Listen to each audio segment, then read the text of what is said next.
स्वागत है PTC news ਵਿੱਚ ਸਾਰੇ ਦਰਸ਼ਕਾਂ ਦਾ ਤੇ ਮੈਂ ਹਰਪ੍ਰੀਤ ਸਿੰਘ ਵਿਚਾਰ ਤਕਰਾਰ ਲੈ ਕੇ ਤੁਹਾਡੇ ਸਾਹਮਣੇ ਇੱਕ ਵਾਰ ਫਿਰ ਤੋਂ ਹਾਜ਼ਰ ਹਾਂ। ਸ਼੍ਰੋਮਣੀ ਗੁਰਦੁਆਰਾ ਪ੍ਰਬੰਧਕ ਕਮੇਟੀ ਨੂੰ ਆਪਣਾ ਨਵਾਂ ਪ੍ਰਧਾਨ ਮਿਲ ਗਿਆ। ਨਵਾਂ ਪ੍ਰਧਾਨ ਮਿਲਿਆ ਗੋਬਿੰਦ ਸਿੰਘ ਲੌਂਗੋਵਾਲ ਦੇ ਰੂਪ ਦੇ ਵਿੱਚ। ਕਾਫੀ ਕਿਆਸ ਰਹੀਆਂ ਚੱਲ ਰਹੀਆਂ ਸਨ ਕਿ ਆਖਰਕਾਰ ਕੌਣ ਪ੍ਰਧਾਨਗੀ ਅਹੁਦੇ ਤੇ ਕਾਬਜ ਹੋਵੇਗਾ। ਇੱਕ ਵੱਡਾ नाम जिहड़ा गोबिंद सिंह लौंगोवाल होरां दा एक दो दिनों दे विच चर्चा दे विच जरूर आया सी और आखिरकार मोहर लगी है लौंगोवाल साहब दे नाम ते। हुण किवें दियां चुनौतियां रहणगियां श्रोमणी गुरुद्वारा प्रबंधक कमेटी दे सामने और इस तो इलावा कुछ सवाल इस करके भी चुके जा रहे ने कि जिहड़े पुराने प्रधान साहब सीगे उन्हां दा कार्यकाल 1 साल दा ही क्यों, कि कुछ ਵੱਡੀ ਗੱਲ ਹੋਈ ਉਹਨਾਂ ਦੇ ਕੋਲੋਂ ਕਿ ਉਹਨਾਂ ਨੂੰ ਪ੍ਰਧਾਨਗੀ ਦੇ ਉਹਦੇ ਤੋਂ ਹਟਾ ਦਿੱਤਾ ਗਿਆ ਜਾਂ ਫਿਰ ਲੌਂਗੋਵਾਲ ਸਾਹਿਬ ਦੇ ਰੂਪ ਦੇ ਵਿੱਚ ਜ਼ਿਆਦਾ ਵਧੀਆ ਚੀਜ਼ਾਂ ਨਜ਼ਰ ਆ ਗਈਆਂ ਜੋ ਪ੍ਰਧਾਨਗੀ ਦਾ ਅਹੁਦਾ ਉਹਨਾਂ ਨੂੰ ਦੇ ਦਿੱਤਾ ਗਿਆ। ਬਹੁਤ ਸਾਰੇ ਮੁੱਦੇ ਨੇ, ਇਸੇ ਤੇ ਵਿਚਾਰ ਚਰਚਾ ਕਰਾਂਗੇ। ਸਭ ਤੋਂ ਪਹਿਲਾਂ ਜਾਣ ਪਛਾਣ ਕਰਾ ਦਈਏ, ਸਾਡੇ ਨਾਲ ਖਾਸ ਮਹਿਮਾਨ ਜਿਹੜੇ ਜੁੜੇ ਹੋਏ ਨੇ। ਡਾਕਟਰ ਦਲਜੀਤ ਸਿੰਘ ਚੀਮਾ ਸਾਹਿਬ ਮੌਜੂਦ ਨੇ, ਸੀਨੀਅਰ ਆਗੂ ਨੇ, ਸ਼੍ਰੋਮਣੀ ਅਕਾਲੀ ਦਲ ਦੇ ਸਾਡੇ ਨਾਲ ਜੁੜੇ ਹੋਏ ਨੇ। ਕਰਨੈਲ ਸਿੰਘ ਪੀਰ ਮੁਹੰਮਦ ਸਾਹਿਬ ਪ੍ਰਧਾਨ ਨੇ IASSF ਦੇ, ਸਾਧੂ ਸਿੰਘ ਬਰਾੜ ਸਾਹਿਬ ਸੀਨੀਅਰ ਪੱਤਰਕਾਰ ਨੇ, ਪ੍ਰਭਜੋਤ ਸਿੰਘ ਜੀ ਕਾਰਜਕਾਰੀ ਸੰਪਾਦਕ ਨੇ PTC ਨਿਊਜ਼ ਦੇ। ਸਵਾਗਤ ਹੈ ਸਾਰੇ ਮਹਿਮਾਨਾਂ ਦਾ। ਮੈਂ ਸਭ ਤੋਂ ਪਹਿਲਾਂ ਚੀਮਾ ਸਾਹਿਬ ਸਵਾਲ ਤੁਹਾਡੇ ਤੋਂ ਹੀ ਕਰਾਂਗਾ। ਵਾਰ-ਵਾਰ ਇਹ ਸਵਾਲ ਕੀਤੇ ਜਾਂਦੇ ਨੇ ਕਿ ਸ਼੍ਰੋਮਣੀ ਗੁਰਦੁਆਰਾ ਪ੍ਰਬੰਧਕ ਕਮੇਟੀ ਦਾ ਜਿਹੜਾ ਪ੍ਰਧਾਨ ਬਣਾਇਆ ਜਾਂਦਾ ਉਹ ਪਰਚੀ ਸਿਸਟਮ ਰਾਹੀਂ ਨਿਕਲਦਾ। ਇਹ ਸਵਾਲ ਕਿਉਂ ਕਿ ਇਸ ਵਾਰ ਵੀ ਪਰਚੀ ਸਿਸਟਮ ਦੇ ਵਿੱਚੋਂ ਪ੍ਰਧਾਨ ਸਾਹਿਬ ਨਿਕਲੇ ਨੇ?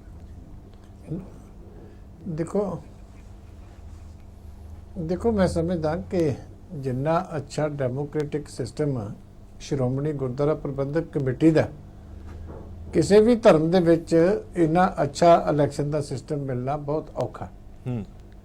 हुण भी जदों इलैक्शन अनाउंस हुई है तो पहला 23 ते 24 तरीक 2 दिन पूरे मैंबर साहबान दे नाल प्रधान साहब ने चंडीगढ़ दे विच लाए सी, कल्ले कल्ले मैंबर की राय लई सी। कल श्री ਅੰਮ੍ਰਿਤਸਰ ਸਾਹਿਬ ਦੇ ਵਿੱਚ ਸਾਰੇ ਆਪਣੇ ਸ਼੍ਰੋਮਣੀ ਅਕਾਲੀ ਦਲ ਦੇ ਮੈਂਬਰਾਂ ਦੀ ਮੀਟਿੰਗ ਕੀਤੀ, ਸਾਰੀ ਲੀਡਰਸ਼ਿਪ ਦੇ ਨਾਲ ਰਾਏ ਕੀਤੀ। ਰਾਏ ਕਰਨ ਤੋਂ ਬਾਅਦ ਸਾਰਿਆਂ ਦੇ ਸੁਝਾਅ ਲੈਣ ਤੋਂ ਬਾਅਦ ਜਿਹੜੀ ਨਵੀਂ ਟੀਮ ਹੈ ਉਹ ਦਿੱਤੀ ਹੈ। ਹੁਣ ਜੇ ਹਾਲੇ ਵੀ ਕੋਈ ਨੂੰ ਕਹੀ ਜਾਵੇ ਕਿ ਲਿਫਾਫੇ ਦੇ ਵਿੱਚੋਂ ਨਿਕਲਿਆ, ਸਾਰਿਆਂ ਦੇ ਸਾਹਮਣੇ ਇਲੈਕਸ਼ਨ ਵੀ ਹੋਈ ਹੈ, ਨਾਮ ਵੀ ਪ੍ਰਪੋਜ਼ ਹੋਏ ਆ, ਵੋਟਿੰਗ ਵੀ ਹੋਈ ਹੈ ਔਰ ਜਿਹੜੇ ਲੋਕੀ ਕਈ ਦਿਨਾਂ ਤੋਂ ਬੜੇ ਵੱਡੇ ਦਮਗਜੇ ਮਾਰੇ ਸੀ ਤੁਹਾਡੇ ਸਾਹਮਣੇ ਹੈ ਕਿ 154 ਵੋਟਾਂ 169 ਦੇ ਵਿੱਚੋਂ ਸ਼੍ਰੋਮਣੀ ਅਕਾਲੀ ਦਲ ਦੇ ਕੈਂਡੀਡੇਟ ਨੂੰ ਪਈਆਂ ਔਰ ਸਿਰਫ 15 ਵੋਟਾਂ ਦੂਜੇ ਪਾਸੇ ਪਈਆਂ। ਹੁਣ ਜੇ ਸੀਕ੍ਰੇਟ ਵੋਟਿੰਗ ਦੇ ਵਿੱਚ ਵੀ 154 ਵੋਟਾਂ ਉਸ ਉਮੀਦਵਾਰ ਨੂੰ ਪੈਂਦੀਆਂ ਜਿਹੜਾ ਕਿ ਸ਼੍ਰੋਮਣੀ ਅਕਾਲੀ ਦਲ ਵੱਲੋਂ ਤਜਵੀਜ਼ ਕੀਤਾ ਗਿਆ, ਤੇ ਇਹ ਤੁਸੀਂ ਕਿਵੇਂ ਕਹਿ ਸਕਦੇ ਹੋ ਕਿ ਇਹਦੇ ਵਿੱਚ ਮੈਂਬਰਾਂ ਦੀ ਰਾਏ ਸ਼ਾਮਲ ਨਹੀਂ ਜਾਂ ਕਿਸੇ ਮੈਂਬਰਾਂ ਦੀ ਜਿਹੜੀ ਹੈਗੀ ਆ ਪੂਰਾ ਡਿਸਕਸ਼ਨ ਇਹਦੇ ਨਾਲ ਨਹੀਂ ਕੀਤੀ ਗਈ। ਇਸ ਤੋਂ ਅੱਛਾ ਜਿਹੜਾ ਸਿਸਟਮ ਹੈ ਕਿਸੇ ਵੀ ਇਲੈਕਸ਼ਨ ਦਾ, ਪਾਰਟੀ ਦਾ, ਉਹ ਸੰਸਥਾ ਦਾ, ਉਹ ਕੀ ਹੋ ਸਕਦਾ? ਅੱਛਾ, ਮੈਂ ਇੱਕ ਗੱਲ ਜਿਹੜੀ ਗੱਲ ਤੁਸੀਂ ਖੁਦ ਚਾਹੁੰਦੇ ਆ, ਹਾਲੇ ਉਹਨਾਂ ਦੀ ਸਟਰੈਂਥ ਨਹੀਂ ਵੀ ਜਿਹੜੀ ਤੁਸੀਂ ਗੱਲ ਖੁਦ ਕਹੀ ਹੈ ਕਿ ਪੂਰੀ ਡਿਸਕਸ਼ਨ ਹੋਈ ਹੈ ਔਰ ਪ੍ਰਧਾਨ ਸਾਹਿਬ ਤੁਹਾਡੇ ਪਾਰਟੀ ਦੇ ਪ੍ਰਧਾਨ ਸਾਹਿਬ ਨੇ ਉਹਨਾਂ ਨੇ ਸਾਰੇ ਮੈਂਬਰਾਂ ਨਾਲ ਗੱਲਬਾਤ ਵੀ ਕੀਤੀ ਹੈ। ਇਹਦਾ ਮਤਲਬ ਕਿ ਬਡੂੰਗਰ ਸਾਹਿਬ ਤੇ ਸਹਿਮਤੀ ਨਹੀਂ ਬਣੀ, ਸਾਰੇ ਮੈਂਬਰ ਸਾਹਿਬਾਨਾਂ ਦੀ ਸਹਿਮਤੀ ਰਹੀ ਹੈ ਕਿ ਬਡੂੰਗਰ ਸਾਹਿਬ ਨੂੰ ਦੁਬਾਰਾ ਕਾਰਜਕਾਲ ਉਹਨਾਂ ਦਾ ਵਧਾਇਆ ਨਾ ਜਾਵੇ। देखो, बडूंगर साहब श्रोमणी अकाली दल की एक बहुत वड्डी सन्मानित शख्सियत है, एक एसेट है पार्टी वास्ते। जो पिछली बारी लंबी स्ट्रगल तो बाद बड़ियां चुनौतियों के विच दोबारा इलैक्शन सामने आई सी ते उस वेले पार्टी ने भावें उन्हां दी हैल्थ उस वेले इजाजत नहीं दिंदी सी, उन्होंने अपनी रिजर्वेशन भी जाहिर की सी, लेकिन फिर भी पार्टी ने उन्होंने चेचे तौर पर बेनती करके तैयार किया सी कि भावें जो मर्जी होवे एक बारी तुहानूं जिम्मेवारी है वो निभानी चाहिए। इस पीरियड के दौरान भी कई बारी उन्हों की हैल्थ खराब हुई, कई बारी हार्ट की प्रॉब्लम आई, हार्ट इंस्टीट्यूट के विच दाखिल होए, लेकिन मैं उन्हों की तारीफ करदा कि सारिया डिफिकल्टी के बावजूद भी एक पॉजिटिविटी सिस्टम के विच चीमा साहब सिर्फ खराब सेहत का हवाला दे रहे हो, सिर्फ खराब सेहत करके बडूंगर साहब का कार्यकाल नहीं बताया गया। साहब नूं कई बारी बेनती की, एक भी तुसी बडूंगर साहब दे विच नुक्स नहीं कढ सकदे। उन्होंने मैं तो तुहाडे तो पूछ रहा ना, मैं इसलिए तुहाडे तो पूछ रहा कि तुहाडी पार्टी ने सिर्फ खराब सेहत का हवाला दे रहे हो, तुसी तुहाडी पार्टी सिर्फ खराब सेहत का हवाला दे रही बडूंगर साहब का। ਇਹ ਮੈਂ ਨਹੀਂ ਦੇ ਰਿਹਾ, ਬਡੂੰਗਰ ਸਾਹਿਬ ਨੇ ਕਈ ਵਾਰੀ ਆਪ ਪਾਰਟੀ ਦੇ ਵਿੱਚ ਖੁੱਲ੍ਹ ਕੇ ਸਾਰਿਆਂ ਨੂੰ ਰਿਕੁਐਸਟ ਕੀਤੀ ਹੈ ਕਿ ਕੋਈ ਨਾ ਕੋਈ ਨਵਾਂ ਜਿਹੜਾ ਬੰਦਾ ਪ੍ਰਪੋਜ਼ ਕਰੋ।